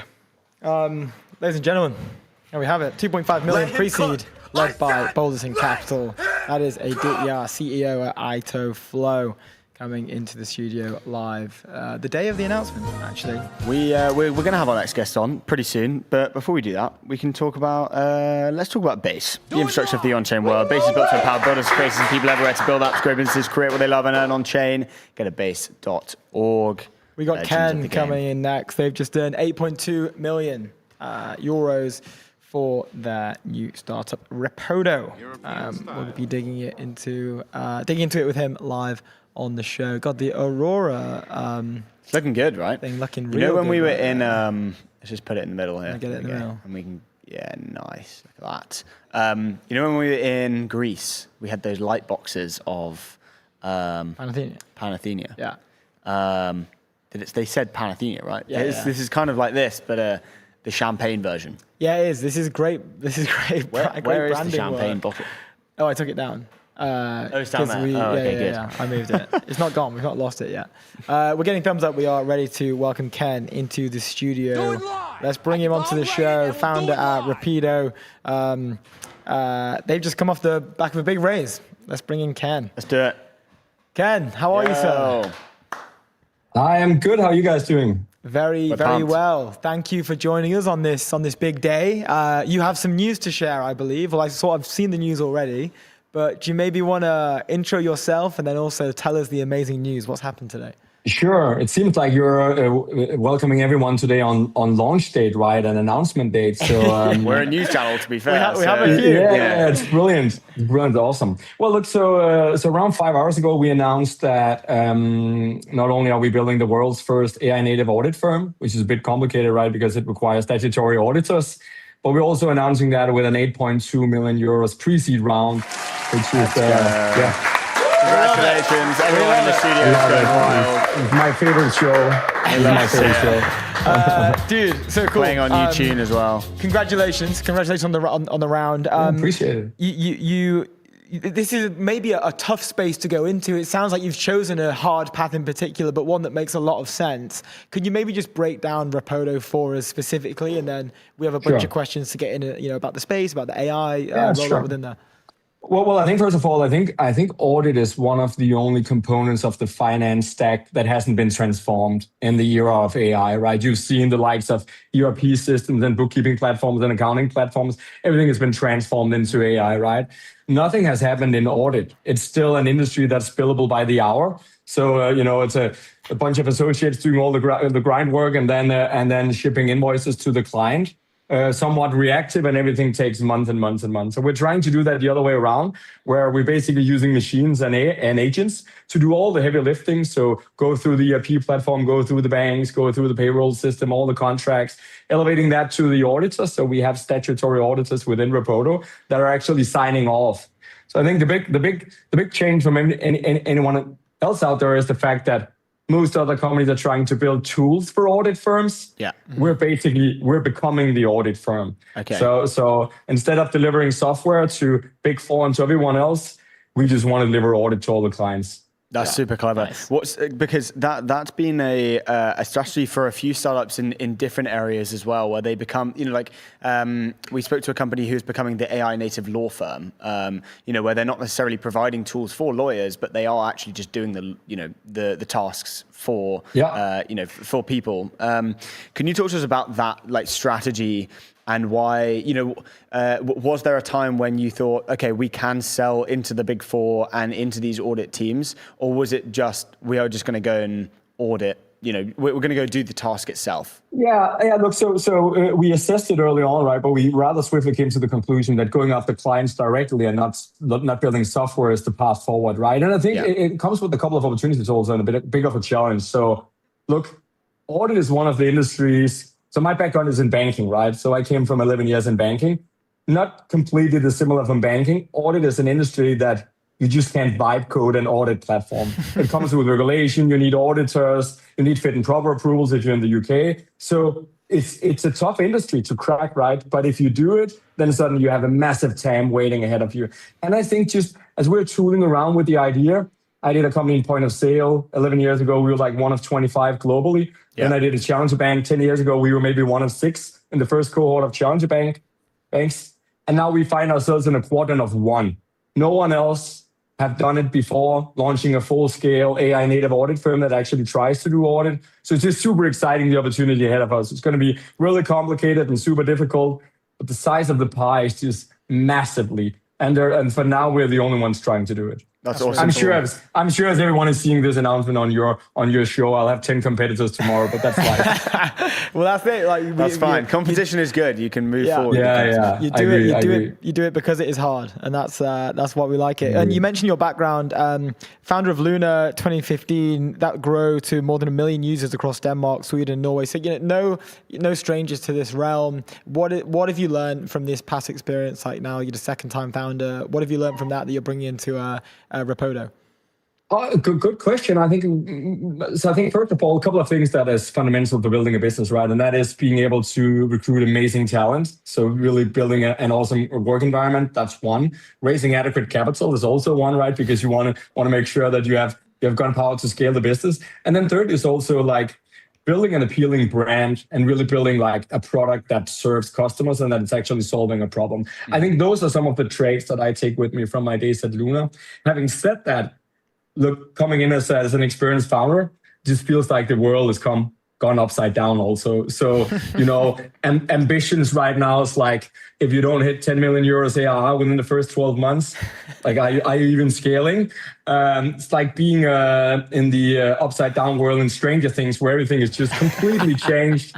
You can have a head of a specific vertical who's a 24-year-old amazing talent. So the days of really experienced CXO something and hierarchy and title and all of that, those days are behind us. Now it's just, you come hit it running and you crush it from the first month and there's no pause and reflection. It's just get going, right? So, and I like that. I think that's like, I couldn't think of a better time to be alive than the world of AI right now and all the capabilities that we have at hand. Yeah, how have the conversations maybe changed, between investors before and investors now in terms of like the speed of growth? What are those benchmarks that you guys are now talking about? We all know that it's quicker and larger in terms of the benchmarks and hitting them quicker. But what are those conversations now like? Is it just speed is the biggest thing? How are you going to get there? Like, what are those conversations like with the investors? Yeah, I think the thresholds has changed tremendously. Look, and to be fair, I think we did a pre-seed round, right, where it's basically selling the dream. Yeah. I think we had around 16 term sheets. So we had, it's easier to sell a dream and explain a story about how you see the world going.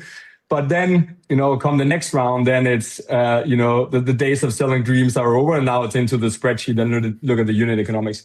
I think, in the past, I think if you did like 3-4 million euros AR within 12, 15 months, you were in a great place to do an A round. Sure. I heard from a company in the Nordics the other day who, like 2 years ago, they did 1 million euros AR, and then last year they did 4.5, and they are struggling to raise. And really? Like they 4x'd in 1 year, and now they're struggling to raise financing. Oh my God. So I think the rule of thumb, what I've heard is basically that 12 months running, 10 million euros ARR, that's like a threshold for getting to a proper Series A with a great investor name behind it. So like the race is on. If we come back in 12 months from now and we're sitting at 3 or 4, didn't do our job well. Okay, we'll have to bring you back in 12 months. And we can have a temp check. We can do a temp check. I have a question on, like you mentioned, the AI auditing firm. Would love to know, what does this look like once once the technology underlying it is solved? I know you guys, pre-seed, announced today, so still some stuff to do and, get out there on the field. But what does it look like when this is solved? Like, how is this just like fully autonomous AI-driven audit entity that's just run by agents? Do we have humans in the loop still because it's relatively sensitive data? What does that end goal look like? Ideally, I would think over time that it's run by machines, right? Mm-hmm. Because why would you need human interaction of assessing numbers structurally? Yeah. Having said that, audit is also like a protected industry. It comes with heavy regulation. The auditors signing off on the annual accounts are liable personally for the accounts they're signing off of. So I think for now, there is no path into a world without auditors signing off on the accounts and being part of the loop. I think it's a matter of, I'll give you an example. So the auditors we brought along here in Repodo for launch, they came from Big Four. And when they were working at Big Four, they were doing around 200 clients, so 200 annual accounts per year, with probably a handful of associates doing all the heavy lifting, doing the grunt work. Our expectation right now with human interaction at Repodo is around 5,000 to 7,500 accounts per year. So you have human interaction in the loop, but it's like multitude better than what you're doing at audit today. Per person, 5,000 to 7,000 per person from 200. Wow, that's awesome. Yeah, without the associates. So the associates has been changed out with agents. Okay. So agents are doing the heavy lifting. Agents are doing the interaction between the client and us. Yeah. And then the auditors are sitting behind a really great workflow where they're basically signing off on accounts, checking through if there's any anomalies, not just doing sampling, we're actually machine reading it all. So the way we're doing audit is also magnitude better than what you're seeing today. Okay, interesting. Yeah. What's the, because we see a bunch of articles about kind of entry-level jobs, and audit is one of those that's being hit very hard, especially, within the Big Four. How have the economics changed within firms like that? Well, I'd love to get an insight into, what do you think kind of happens in the future with, say, a Big Four, with, how you guys are doing it? It sounds like it's just a no-brainer to kind of switch away when you're able to make the economics work like that. Yeah, I think you're spot on that. I think a couple of things that's happening right now. First of all, it seems like the overall audit industry is somewhat shaky. Okay. Because Big Four is starting to sell off their SME divisions to private equity. So like even Big Four is kind of stepping out on servicing SMEs. Like we're going for enterprise, we're going for consultancy. So that whole audit industry is changing. And then besides that, if you look at the amount of auditors we have in Europe, statutory auditors, that number is coming down. So like less and less people are actually becoming statutory auditors. It's also a long journey. It's like 7-9 years to become statutory auditors. Not something you can just, plot your way into and now you're a statutory auditor. So the whole industry is shaky right now. And hopefully that plays in our favor, where we can come in and deliver something that's just much better than what you're used to, much faster, cheaper, getting you a more proactive use on your accounts. And we're just excited about that. Yeah, I remember like they look like they're pretty terrified, because we were looking at reports in the FT and it was like, I can't remember who it was. I think it was like Accenture do like AI training day, and they take like 100,000 people out of work or something crazy, like tens of thousands of people. I'll tell you a funny story. So we were announcing the investment round this morning, right? I think I have around plus 100 like LinkedIn connection requests from auditors today. So I'm pretty sure that we'll see a fair share of applications coming in over the course of the next couple of weeks. Yeah, that means it's working. That's so funny. I know we've only got about 40 seconds left, but like next sort of 3 to 6 months for you guys, what does it look like now you've got the money? What's the plan? Yeah, how are you looking about getting customers? What's the what's the strategy behind growing? Yeah, look, I think back to the fact that the world has turned upside down, I think you have to turn into alternative strategies. So a lot of content, a lot of videos, a lot of LinkedIn, because that's basically where all the CFO and finance managers are. Yeah. I think we're going to do it a bit different instead, in contrast to kind of traditional demand gen. And then having said that, look, we're live in Denmark today.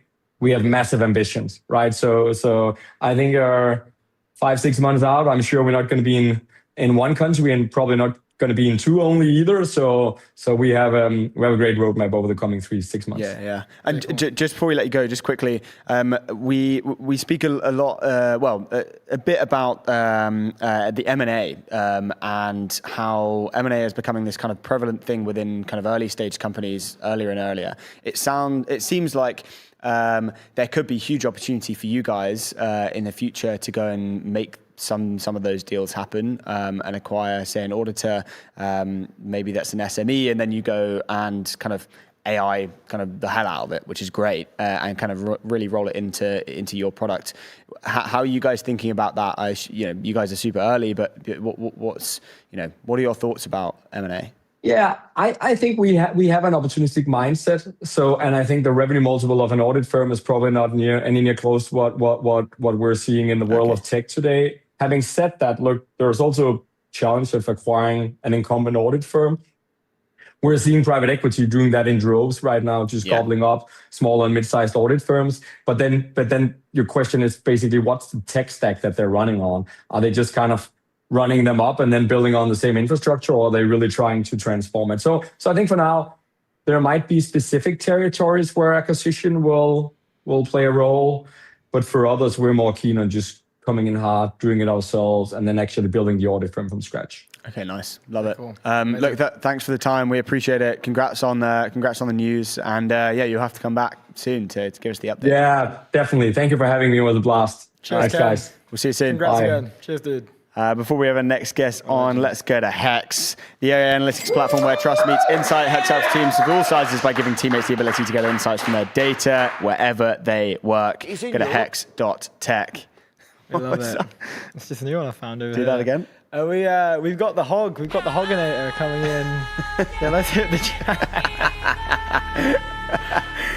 Sam Hogg's coming into the studio. Here we go. Whenever you hear like Sam Hogg's footsteps, this is the tune that plays. It's a Lovable Rogue. Thanks very much. How's it going, sir? How are we going, fellas? Mate, very, very, very well. Thank you for making time for us today. We really appreciate it. And nice to see that you've also got a cap on. Of course, yeah. All three of us. Green cap maxing as well. I love to see it. Yeah, we love that. Love that. Sir, we saw an article in the FT about NVIDIA employees smuggling chips. And I reached out to you to find out what the hell's going on. This isn't an uncommon thing, I don't think. We've been seeing traces and hints of it in the past. But yeah, I'm not sure. Would love to get a rundown from you. What are we seeing here? Why is this happening? I'm getting attacked by a bee. Of course. Well, you deal with that for a second. we have a fly in the studio. Anyway. Okay. Yeah. So look, here's the background to this. basically, the rudimentary view is you need access to good cutting-edge quality chips to train the best AI systems. We all know that. The US, NVIDIA, produces the world's best chips in this regard. And for a long time, the Biden administration and then Trump 2.0 have tried to put in export controls to stop some types of chips ending up in China. With any sort of sanctions policy or export controls policy, you have alongside it a black market. And some of the chips that are being smuggled into China are not meant to be there, clearly. Hence the bulk of what today's prosecution is about, or the 9 people who are alleged to have committed the crime. And it is at this stage just an allegation, but the background is there have been several successful prosecutions to date on different cases, and also some like comically bad attempts trying to smuggle chips and other bits of computer hardware into China in the last couple of years. Wow. Okay. And this is like, it's an incredibly serious thing to do. If there has been sanction, that's you could argue there's areas of treason in a way where they're just sort of going against anything that their fearless leader is sanctioning. What would prod someone to take such a risk? How are these smugglers getting paid insane amounts of money? I'm assuming it's like research purposes from the other side. Like, what are the incentives there? So it depends what chip's being smuggled in, but you're looking at sometimes 2 to 3 times the price on the normal market for the chips being smuggled in. And I think it's actually worth just briefly unpacking the actual process for how you would hypothetically, I'm not saying that we should start smuggling chips ourselves, fellas, but hypothetically go about this process. So you would basically, the way that typically comes out in prosecution documents is you create a plausible sounding company that already exists in a permitted market or country. And then you order those chips and you pretend, or you say you're going to be the final user of those chips. Another fund or another person or company pays for you as well. The equipment, the chips arrive through like conventional commercial channels. There's nothing flagging there as a concern. Yeah. And then at some point, things change. Paperwork changes. A couple of people are paid off to look this way or that way. And somehow the chips end up either in China or in areas where certain Chinese companies have access to them.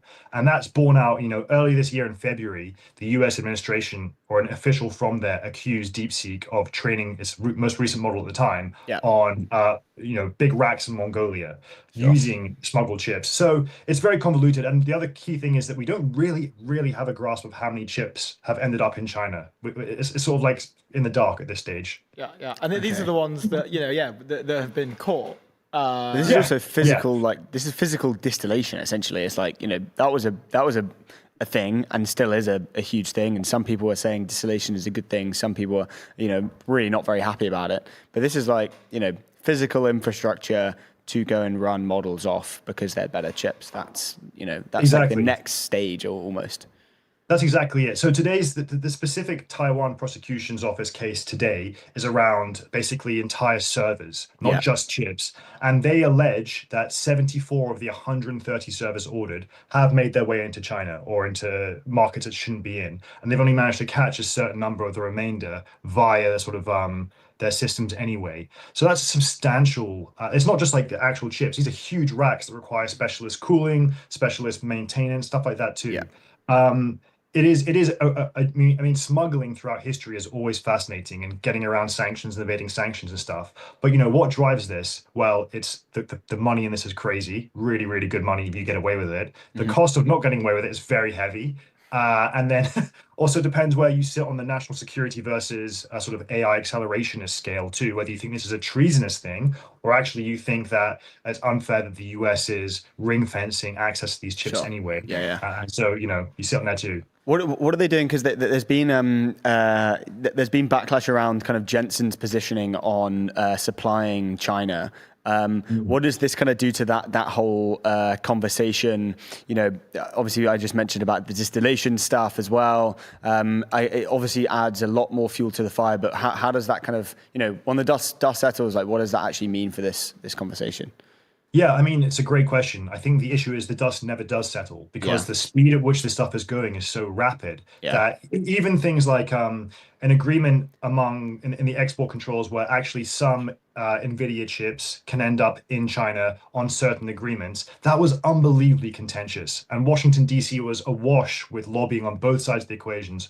On one side, businesses that would obviously, I won't name them, but would obviously love to have their chips exported to China because it's great bit of money. We can guess who those are. And on the other side of the equation, you have national security and sort of and like AI, people who are worried about AI risk in general too are there as well. So it forms motley crews on both sides. Yeah. What this specific thing may or may not do remains to be seen. I mean, there's a separate investigation going on into Supermicro, of whom more employees are in this current allegation. And that one was that the prosecution document there is crazy. It's like big wedge of paper when you print it out. They got pictures of people moving literal like stamps off different racks and servers. It's amazing. Yeah, it's awesome. No way.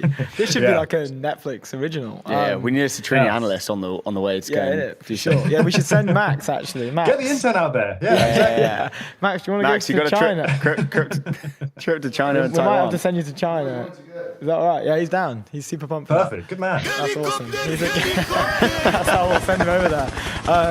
Interesting. Can you maybe give us an update on, I'd love to know that the current standing or temperature check on AI-related geopolitical relationships between the US and China. I think that as you cover extensively, like AI is catalyzing or accelerating these sort of, I don't know whether to call it's a good thing or a bad thing, but it seems to be frothing up the waters a little bit with AI being the catalyst that's making things a little bit more shaky with the rise of open source stuff. Could we just get like a temp check from your world?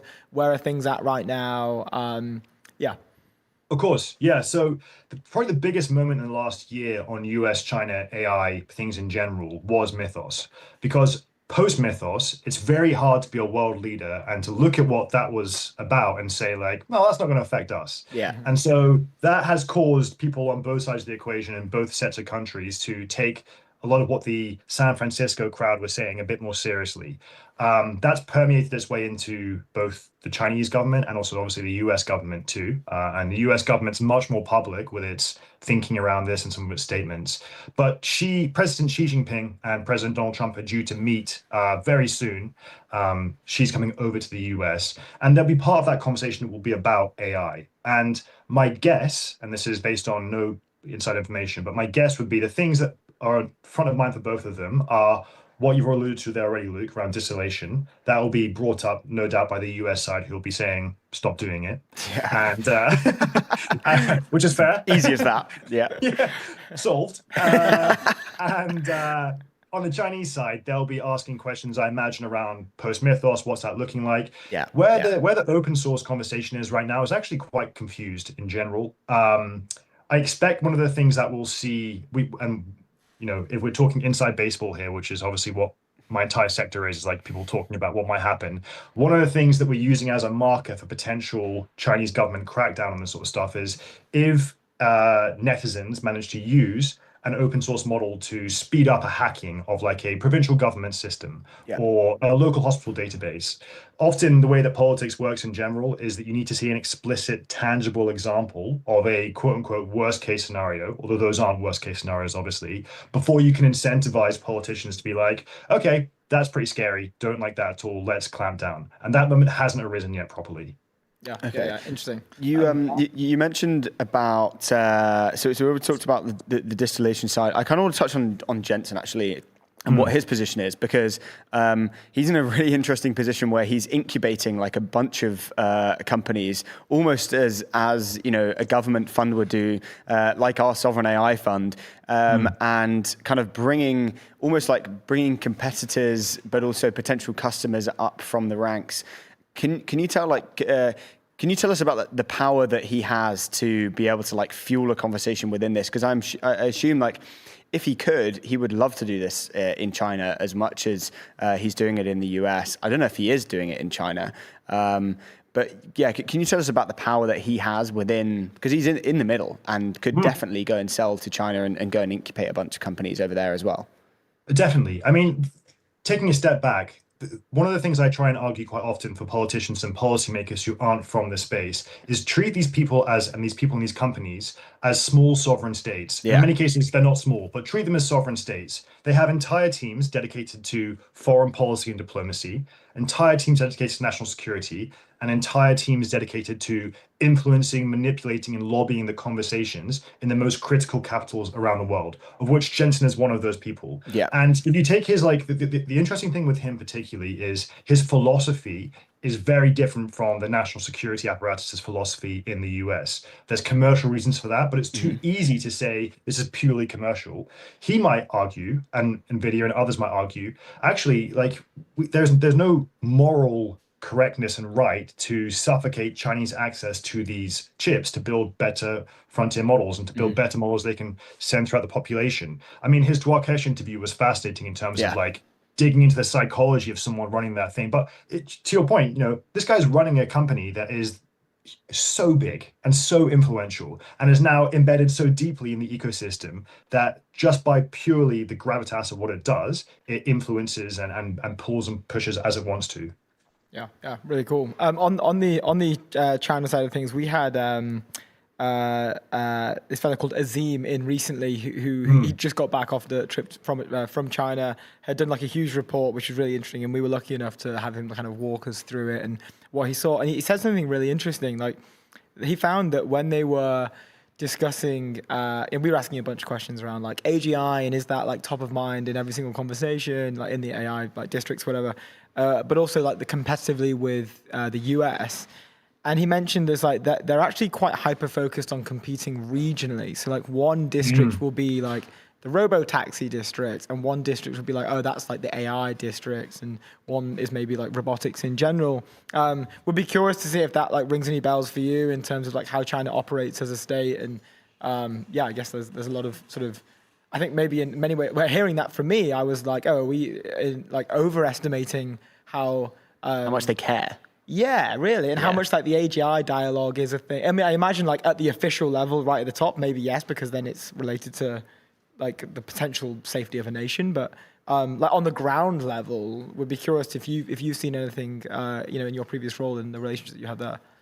Yeah, so it's a fantastic observation from Nazim, and basically the way that the Chinese system works is a marvel of bureaucracy in general. So there are different maps. I would really recommend checking out a Substack called Sino Cities. They did a really good piece of analysis recently looking, it's like a map of China, and it had various different pieces and like, how does this supply chain work? Where does this chip supply chain go? And things are allocated on that basis, but also provincially, these guys are super competitive. I mean, there is an incentive if you're a local official or provincial official to have a booming industry in your space and sector. Way more so, by the way, than the sort of devolution argument here in the UK. Way more so. And also it now builds on like 50 plus years of China being geared towards this from a sort of central position in the middle. But I think to the point about the AGI stuff, this is where it gets a bit lost in the weeds, because I think the philosophy around what AGI is and what we're aiming for, as it were, is very different between SF and China. And so it's almost like you're both aiming for an end to a race that neither of you really understand what the other one's doing on that front.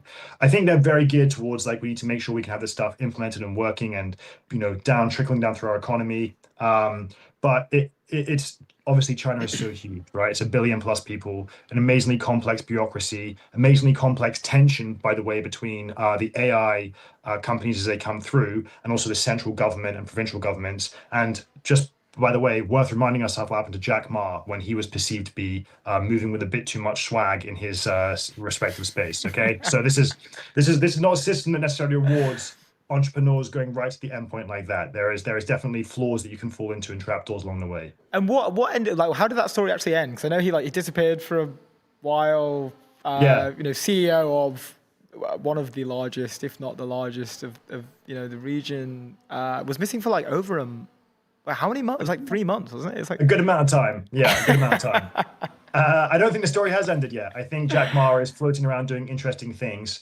The cyclical nature of how the Chinese Communist Party gives and takes away, by the way, separate that from AI and just look at how it deals with elite politics within the party. You have people who you have elite China watchers who read every single press release and try and see who hasn't been impeached for the last 2 or 3 weeks, because then they get a bit of alpha and they're like, that's interesting. Official number 2 in Shanghai has not been in any press releases in 3 weeks. And then inevitably 2 months pass and it's like, official number X was actually found guilty of, subverting. Yeah, look at that. Amazing graphic. It's a great Substack. I'd really recommend checking it out.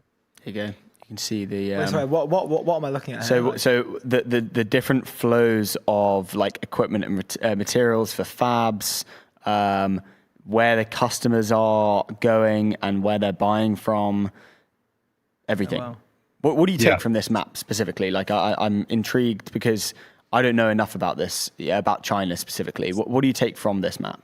What's interesting? So the first thing is, if you zoom out slightly, what's just interesting geographically is where the bulk of this stuff is. I mean, as you can see, China is huge. That is all on the East Coast. Yeah. The west of China is basically empty desert. Yeah. And then if you go a bit beyond that, you get to Mongolia, where there are now huge data centers being rolled out. And that's where DeepSeek were alleged to have had smuggled chips and they were using for their model trains. And that. But as you can see, basically all up that coast is where the bulk of the Chinese population is. And so you're building those intricate supply chains on pre-existing massive hubs of people, tens of millions of people. Sure. And as you can see, they're all different provinces too. So it's a super competitive ecosystem where provinces and provincials are trying to attract the best talent to do the best for their respective provinces too. Yeah. It's so interesting. Yeah, that it's literally just like they are in their own bubble. They're just focusing on what they want to do, and then, but also like the race to AGI is a completely different definition over there than it is. I mean, even like within different companies, what is AGI? What is super intelligence? What is, are we in the who said we're What, in the singularity? Yeah. Who was Patrick. that? Yeah. Patrick at Stripe was like, Stripe. we're in the singularity, and we've been there since Jan 1st. I'm and still it's not like, sure. What is that? No, exactly. We don't know. I mean, There is no definition for that. Demis was like, we're in the foothills of the singularity as well. So like even in the Western market of great leaders and these sort of companies, there is no agreed definition of what is it and are we there yet? And then when you read like bios and analyses of the guys that are running these companies in China, there are lots of different profiles that come out. Like if Demis is sort of noble scientist at DeepMind and stuff like that, that the Chinese like ones can be things like Lang Wenfeng from DeepSeek cut his teeth in the like hardcore economic sector and then use that money to build this stuff here. There's others who are like, I'm more of a scholar and a sage. Like I prefer not to be in the limelight. I'm a deep thinker on these issues. And so just like anywhere in the world, people project onto people who are senior and who have authority the image of what they would like to see there. And China is no different, but it makes it super fascinating from an analysis point of view. Definitely. I know we're super over. I didn't know they were doing loads of. Are they rolling out loads of data centers in Mongolia? Yeah. I mean, it's all loads of all contextual, but yeah, check out after this. Have spend a nice afternoon looking at data centers in Mongolia, and also look at job postings out there. That'll go down well. In Genghis territory, man. Send out the intern. Yeah. We got to send out another trip to Mongolia. He's locked in right now. You're going to Mongolia as well. So my mate's out there now. Actually, I can probably hook him up with you. You could probably catch up with Travis Kalanick as well. I'm pretty sure he has. He'll probably own a mine somewhere in Mongolia as well. That's his thing. For Atoms, they're buying up mines at the moment. But anyway, look, Sam, thanks so much for joining us. We appreciate it as always, and we'll catch you soon. Pleasure, guys. Take care. Good to see you. Ciao. I love getting Sam in here every time. It's such a good conversation. Fun. It is good fun. He's so tuned in. It's actually insane. He's just locked in on everything, and he reads a lot, which is good because he then just. I can distill knowledge from him without having to read as much as he does. Anyway, BVNK, accelerating the global money movement. BVNK provides enterprise-grade stablecoin infrastructure for global businesses, enabling fast, compliant payments and digital asset solutions worldwide. Go to bvnk.com. I'm just seeing. Do we want to touch on the article? The FT article about NVIDIA smuggling chips? Yeah, we probably should. To be fair, I've just googled the Mongolian data center. There is an article from Wired 4 days ago about this, and we missed it. We don't have to go through this now, but I did not know that. Title is "The Unlikely Place at the Center of China's AI Boom." If anyone wants to go and read that, because that looks like a real cool one. Anyway, let's talk about this, and let's talk about. So this is what we were basically just discussing with Sam. A bit more of a breakdown as to what actually went down. But an NVIDIA employee has been charged in Taiwan with smuggling advanced AI chips into China in the first known indictment of a worker at the US chip maker over alleged illegal exports. Sam very kindly broke down for us what are the incentives to do this, and it does sound like it's not only price, it's commitments to a certain nation, your positioning on whether there should be bans in terms of trading with China with this particular thing. So yeah, it's not just like they're paying loads of money and you can get loads of money for this. There may be other sort of non-quantitative reasons as well that come from perhaps more like a social positioning as opposed to an economic one. Taiwan's Keelung District Prosecutor's Office charged 9 people in total, including employees of server maker Supermicro Computer. I think they got done again like a month ago. Their offices were raided. Yeah, something like that. Supermicro, Yeah. I'm pretty sure. Yeah, they're getting hit from, They're making the from all headlines again. angles right now. Yeah, they got maybe swatted, it looks like. SWAT teamed. Yeah, into the offices. Prosecutors accuse the defendants Going hard. of colluding in pursuit of huge profits and seriously damaging Taiwan's international image. Many of NVIDIA's chips and servers are made in Taiwan. They described a Taiwan-based senior manager at NVIDIA surnamed Zhang as the central figure in a scheme involving 130 of the chipmaker's flagship B300 servers. As it mentions, these were like whole racks. They weren't like, Yeah. you've got a chip Proper in your, server racks. chip in your pocket. It's a couple of racks. The B300 is a popular server for training AI models and contains NVIDIA's advanced chips. The servers are subject to US export controls as Washington tries to constrain China's ability to develop cutting-edge AI. And they go in to say like what is happening to breakdown of like actual individuals. Prosecutors said Zhang, 2 senior Supermicro salespeople, a Taiwanese distributor, and other intermediaries colluded to circumvent customer checks by both NVIDIA and Supermicro, which is one of several companies that packages NVIDIA's AI chips into the servers. Of the 130 servers, 74 were ultimately shipped to Chinese customers, either directly from Taiwan or routed through Indonesia or Japan. The remaining 56 were stopped by Taiwan customs officials. So they got a good chunk of them through. They got a good chunk of them through, but they also missed a good old chunk as well. Yeah. Wow. They're floating around in the ether somewhere being used, I don't know I assume lots of people have made lots of money. I mean, I saw it the other day. I think it's something like 50% of NVIDIA employees now have a net worth of 25 million or something like that. Oh, okay. I didn't see that. I saw 75% are now multi-millionaires. Yeah. I didn't think it realize was- I over mean, it might have 50% been like are a- 25 mil. That's insane. Yeah. Let me just triple check. Well, paper millionaires. Actually, to be fair, I wouldn't be surprised of that if you'd have been there for like 10 years. You're going to be a multi-millionaire, if Legit. not 25 mil. For this Yahoo Finance, 50% of NVIDIA employees are now worth over 25 million. That's honestly insane. Capitalism at work. That's Jensen Huang just lining everyone's pockets with cash, good hard cash. roughly 50% of employees now have a net worth exceeding $25 million based on a workforce of That is about insane. 30 to 40,000 people. At the top end, management has reached centimillionaire or even billionaire statuses. Wow. Imagine, like, that's just... So like most of your co-workers, well, pretty much all of your co-workers are going to be millionaires, other than, you know, super junior employees probably. Could imagine that after work drinks on a Thursday. Yeah. Just be You'd cracking a few beers. Be bottles of Dom Perignon. Wouldn't be like pint local. Bottles of Paul Roger maybe. You'd be doing whatever you want to do. Shout out to Aurora. Shout out to the Aurora team for a lovely bottle of champagne. We'll have to find a time to pop that, to open it. We will. And also shout out to Airwallex. Leave outdated business banking behind with Airwallex, the all-in-one financial platform built for the pace of modern business.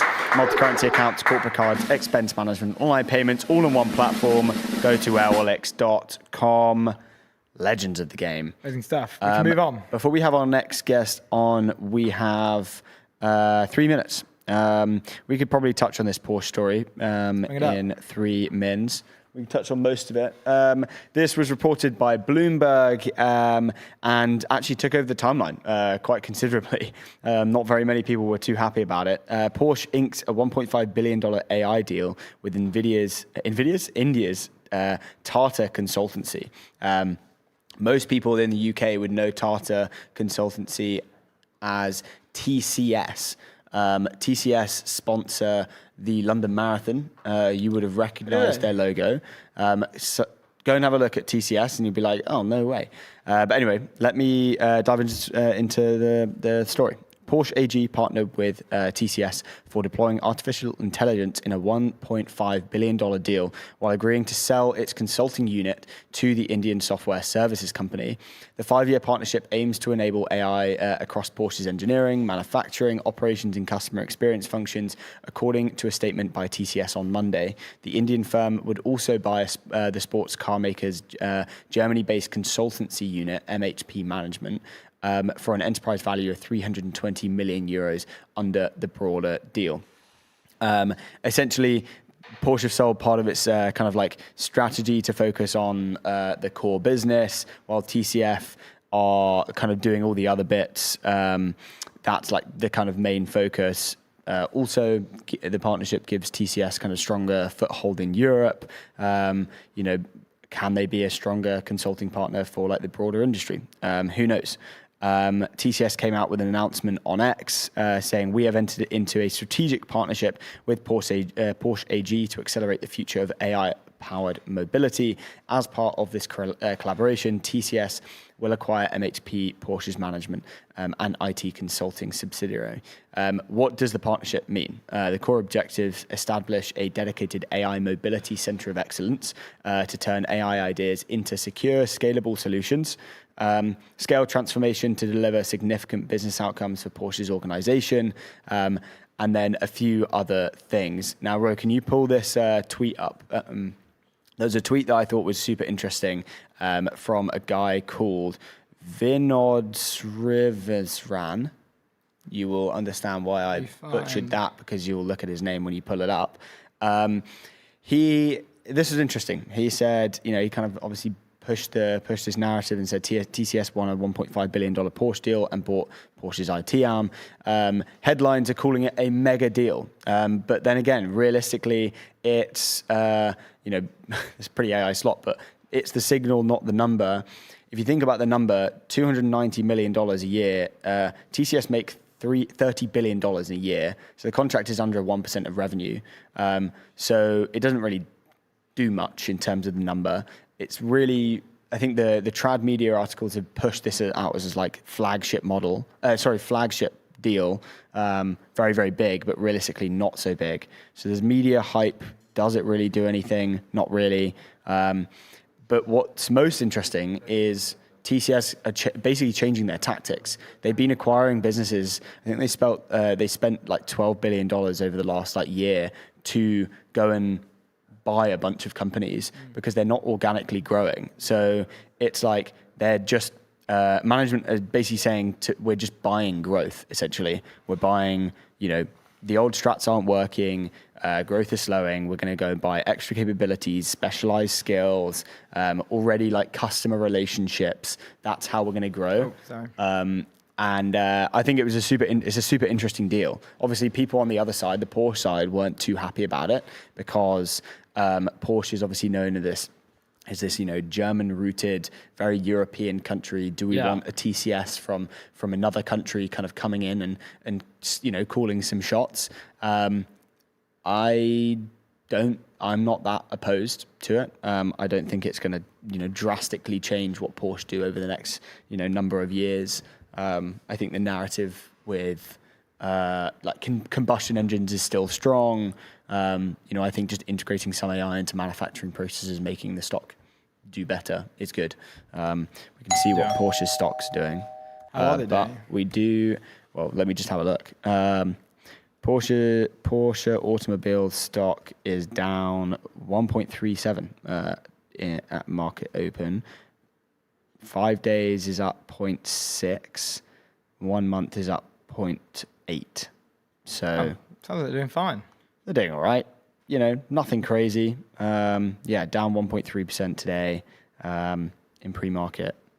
So I don't know. Nothing rough over the last 5 years. There was just a bunch of doomer essentially on the timeline. I don't really understand why, but I think it's a clever move from TCS and a good move from Porsche. So congrats to both of them. Good deal, in my opinion. Anyway, let's bring our next guest on, or our final guest on. Zen calling in from base. Let's bring Zen back in. Zen, how are we, back sir? in the game. God, I love the helmet behind you. It looks awesome. There we go. Dude, that is sick. No way. That is so cool. How are we, sir? It's been a while since we last spoke. How are things? Very good. Very good. Yeah. Doing great. Doing great. Just building on base.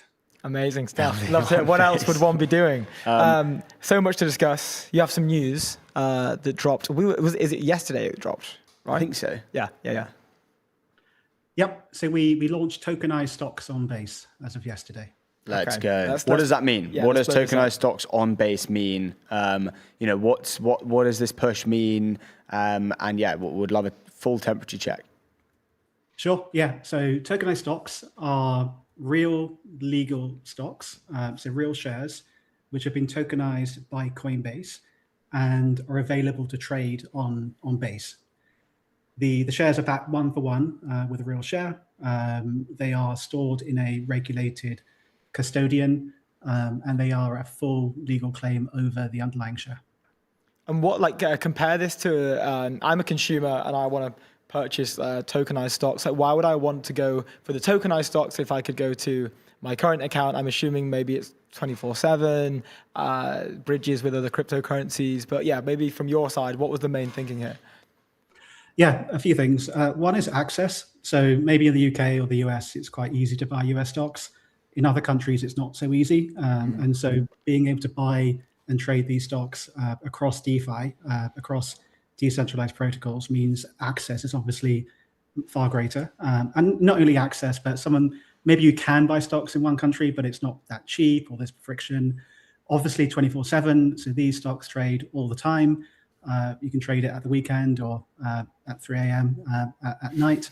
Another big one is simply what you can do with the stock. And so within DeFi on base, you can borrow and lend out the stock, and you can earn yield on the stock, or you can lend it out. And I think that's something you can't do in your broker. Yeah. Definitely can't do that on trading 212, which is what I use. Can we maybe explore that in particular a little bit? So if I was to buy, let's say Nike stock, tokenized version of Nike stock, I can lend it to me, lend that to Luke, and then earn yield on that. Yeah, you probably wouldn't lend it directly to Luke, but you might lend it into a protocol which acts as a financing market, and that financing market allows people to borrow and use the asset. And so if you are, say, a market maker, you might want to borrow the asset to make markets. If you are someone who owns the asset, you might want to lend it out to earn yield. Okay, and let's step back into the strategy. Why tokenize stocks now? What does this mean for kind of the growth of base? What is this kind of strategy signaling to everyone on the focus of base? Sure. So Base is built by Coinbase, and Base is the blockchain for global finance. The areas we're focused on are trading, financing, payments, and agents. And so building the blockchain for finance means you need to have every asset available to trade and to borrow and lend. And so Base is currently the #1 venue for the trading of on-chain assets like BTC or ETH. And by bringing on stocks, we can now start expanding that market to other sorts of real-world assets, so stocks, but other assets in the future, maybe like bonds, commodities, FX, all sorts of assets. So it's really about making Base the venue to trade any asset. Yeah. And in terms of volumes, being traded by humans versus volumes being traded by agents, I assume we're getting very close. Unless we've already surpassed in terms of the volume traded by agents is going to surpass humans. What does that mean? Does that mean agents are able to trade tokenized stocks for you? Absolutely, yeah. There's an app on Base called Banker. And yesterday they released a skill where you can talk to an agent and ask an agent to deploy capital to a tokenized LP pool on Aerodrome. So essentially, you ask your agent to put money into a automated market maker where you can earn yield for providing liquidity for other people trading the asset. So yeah, agents and AI are massively important to Base. The protocol for agentic payments is called X402, and 90% of payments on X402 go through Base. Insane. This obviously like falls into your remit, being like head of global growth. How do you guys focus on, or even think about like expanding the user base of Base in a way? Like it seems like innovating, because in a way here, like innovating like a pre-existing technology in a really cool way that most people really, would want to use it for, but just can't because they're structured by, I don't know, regulation or pre-existing means in which that technology works. How do you guys, like, is it this innovation process first, and then, how do you guys go about that? We work with a lot of partners, and so yesterday we launched tokenized stocks with 47 apps and protocols on Base. And so we worked with people providing liquidity, lending markets, front ends, all sorts of apps and protocols to make it really useful on day one. So a big way of expanding the market is working with all of these partners. Another way is simply building stuff that people want. It feels very similar to me to the launch of stablecoins, which you might remember was around like 2018. And at the time, there were a number of ones launched, one of them being USDC with Circle and Coinbase. And at the time, it felt very obvious that anyone in the world would want to have access to dollars. It seemed inevitable that dollars would become global, and it's happened. There's now hundreds of billions of these stable coins in the market. And to me, tokenized stocks are very similar. I can absolutely see why this would become a huge market on chain. And I can see why people would want access to these stocks, and I can see why they want to do things like borrow and lend them as well. Yeah. Really interesting. And that the part you mentioned about you have a quote that we pulled up, and one of the reasons that I've mentioned regulation in the past, like you've argued that regulation is actually an advantage, not a constraint. Would be curious to hear, like, because all the conversations we have around crypto, it seems to be that the tide is turning essentially from regulations are being sort of shredded off, but like older institutions are basically just becoming a more used to these conversations. They're seeing the value in it more. They're seeing like the amount of capital flowing into the space. But we're curious to know, like, do you still feel that that's true today? Like, do you see regulation as an advantage, not a constraint? And because this one I feel like isn't really, you've essentially had to create like a newer version of an existing successful product, Yeah, well, stocks are regulated. And so if you want to provide stocks to the world, you have to work with regulators. And we've done that. And so Coinbase has worked with regulators all around the world to make sure the thing we're offering is a regulated product. Because if you're buying stocks, you want it to be regulated. You want it to be trustworthy. And certainly it's something that's certainly very important to people around the world. So yeah, I think regulation is important, and you just need the right balance of regulation. Regulation can help consumers and protect consumers, but it can also constrain innovation if it's done in the wrong way. Yeah. I wanted to ask a question about like the strategy behind not necessarily going after customers of competitors or going out into the existing market, but creating kind of new markets and actually expanding the pie more than going out for existing customers. How do you guys think about that when you are launching a new product or thinking about a new product or direction?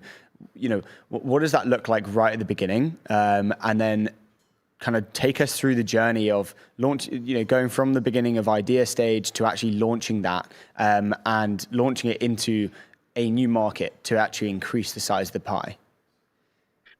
Well, I think the cool thing about crypto is when you say launch it to a new market, you can launch it globally.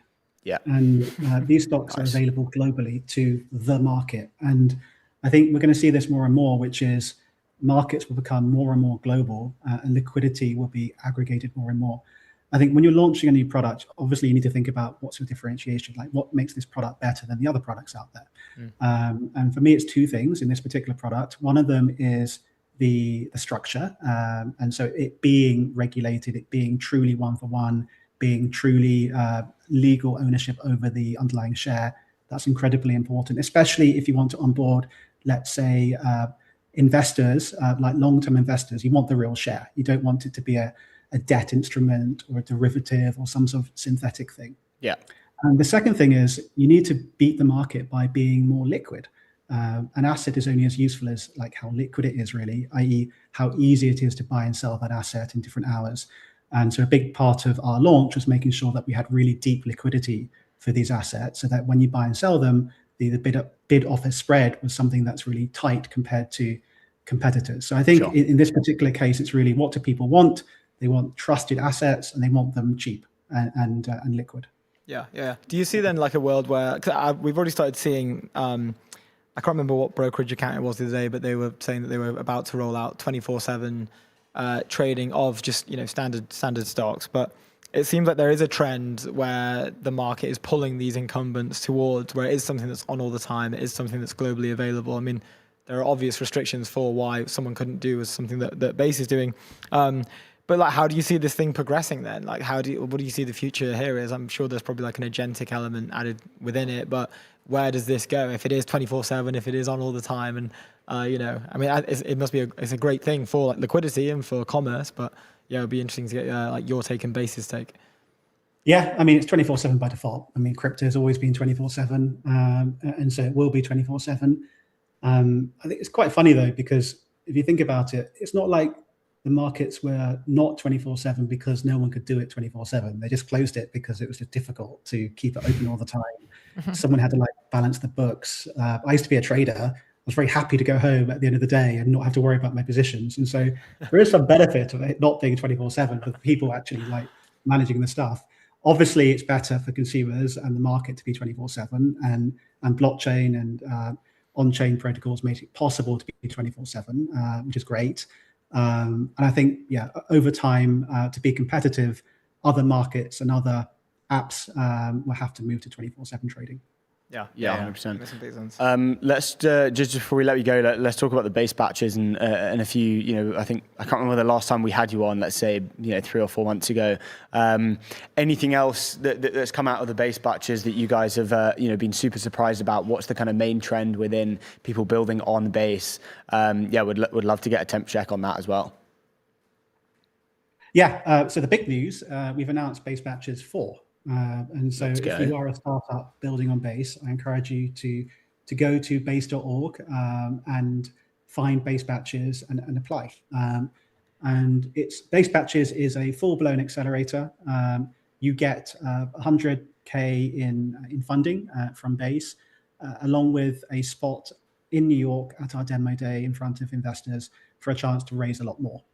And so applications are open now. We're specifically looking for teams building on-chain finance. And so these are teams who are maybe looking to build things around tokenized stocks or real-world assets, maybe prediction markets, perpetual swaps, all these sorts of things which you can build now because we have higher quality assets within the ecosystem. Very excited to launch Base Batches 4. I'll be in New York later this year with all the teams. If you're a startup on Base, I encourage you to apply. Let's go. Love to hear it. Zen, thanks so much for the time. We appreciate it. And keep cooking. You guys are doing really well. Thanks, guys. Appreciate it. Cheers. Ciao, we'll see you soon. Then over at Base, ladies and gentlemen, rolling out the good stuff of the game. We have some bangs of the day to go over. We do. Before we do that, Valerian lecture organization, deploy your AI you control, your data, your agents, your keys, stop renting your intelligence. Go and own it. Go to valerian.com. Drumroll nay combo is a really, really good one. Drumroll nay. Let's go into the bangs of the day. Let's see what we're cooking with. Let's see what we're working with. What has the timeline been up to in the last 24 hours? This is VX Underground. Oh, this is my fave. This goes unbelievably hard. WTF. Let's go. VX Underground. That does kind of go hard. I could see one wearing that at maybe even a game of tennis. I would love to wear that for a game of tennis. That would be me all day long. That would be a good conversation. Walk on the court with this theme tune coming out.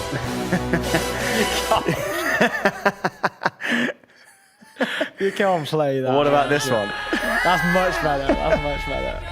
That would make There's more aura associated with that. I think that would raise more questions. Yeah, I think so. Or to be fair, you'd walk out on the court with this on. That would be. that would actually be what you would walk out on the court. VX Underground. I would buy that. Please create a website. I will buy your XL shirt, not sheet. Your XL shirt. It's a work of art. I was going to pull our next tweet up, but I think they've deleted it. Wait, what? It's been deleted. What was it? It was about McDonald's AI unlimited credits. Essentially, someone was building more things using AI chatbots, but when I click on the link, it's gone, which is really sad. Oh yeah, same as me. And it was hilarious. It isn't like the conversation was jokes. But anyway, it's done. Oh no. We can pull up this one from Saeed. Saeed's coming on Friday, I think, actually. Saeed's been absolutely cranking these tweets out. Yeah, VC says, we love to be your partner from day one and do the heavy lifting for you. The heavy lifting looks like this robot at the Humanoid Games. We can pull the audio up. Wait. Oh.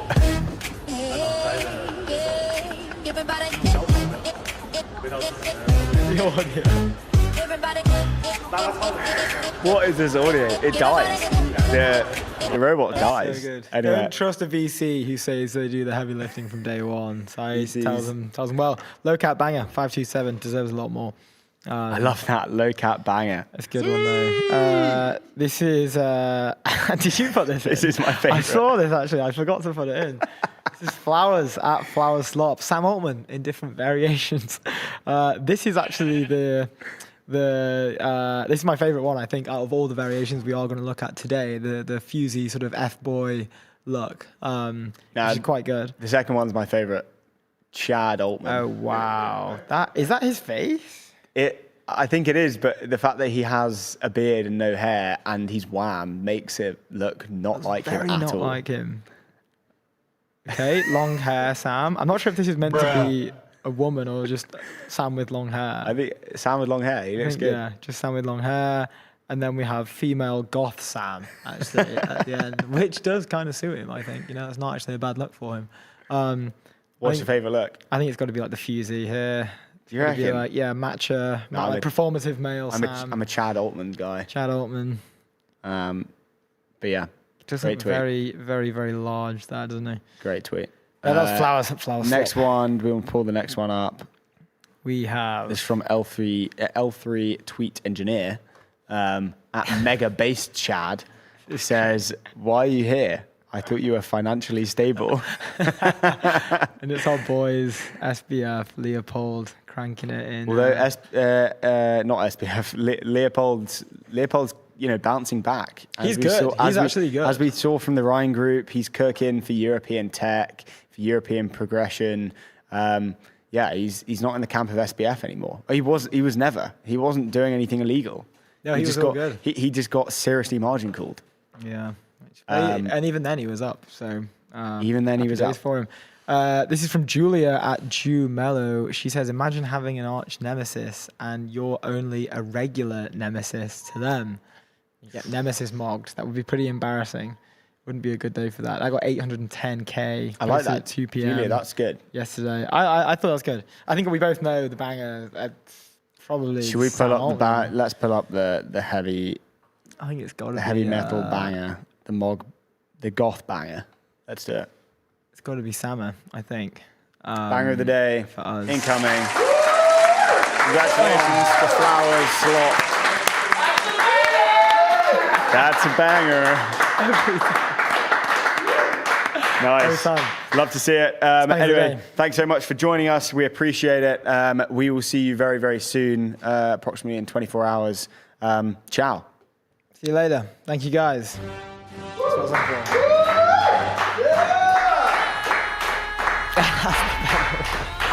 for.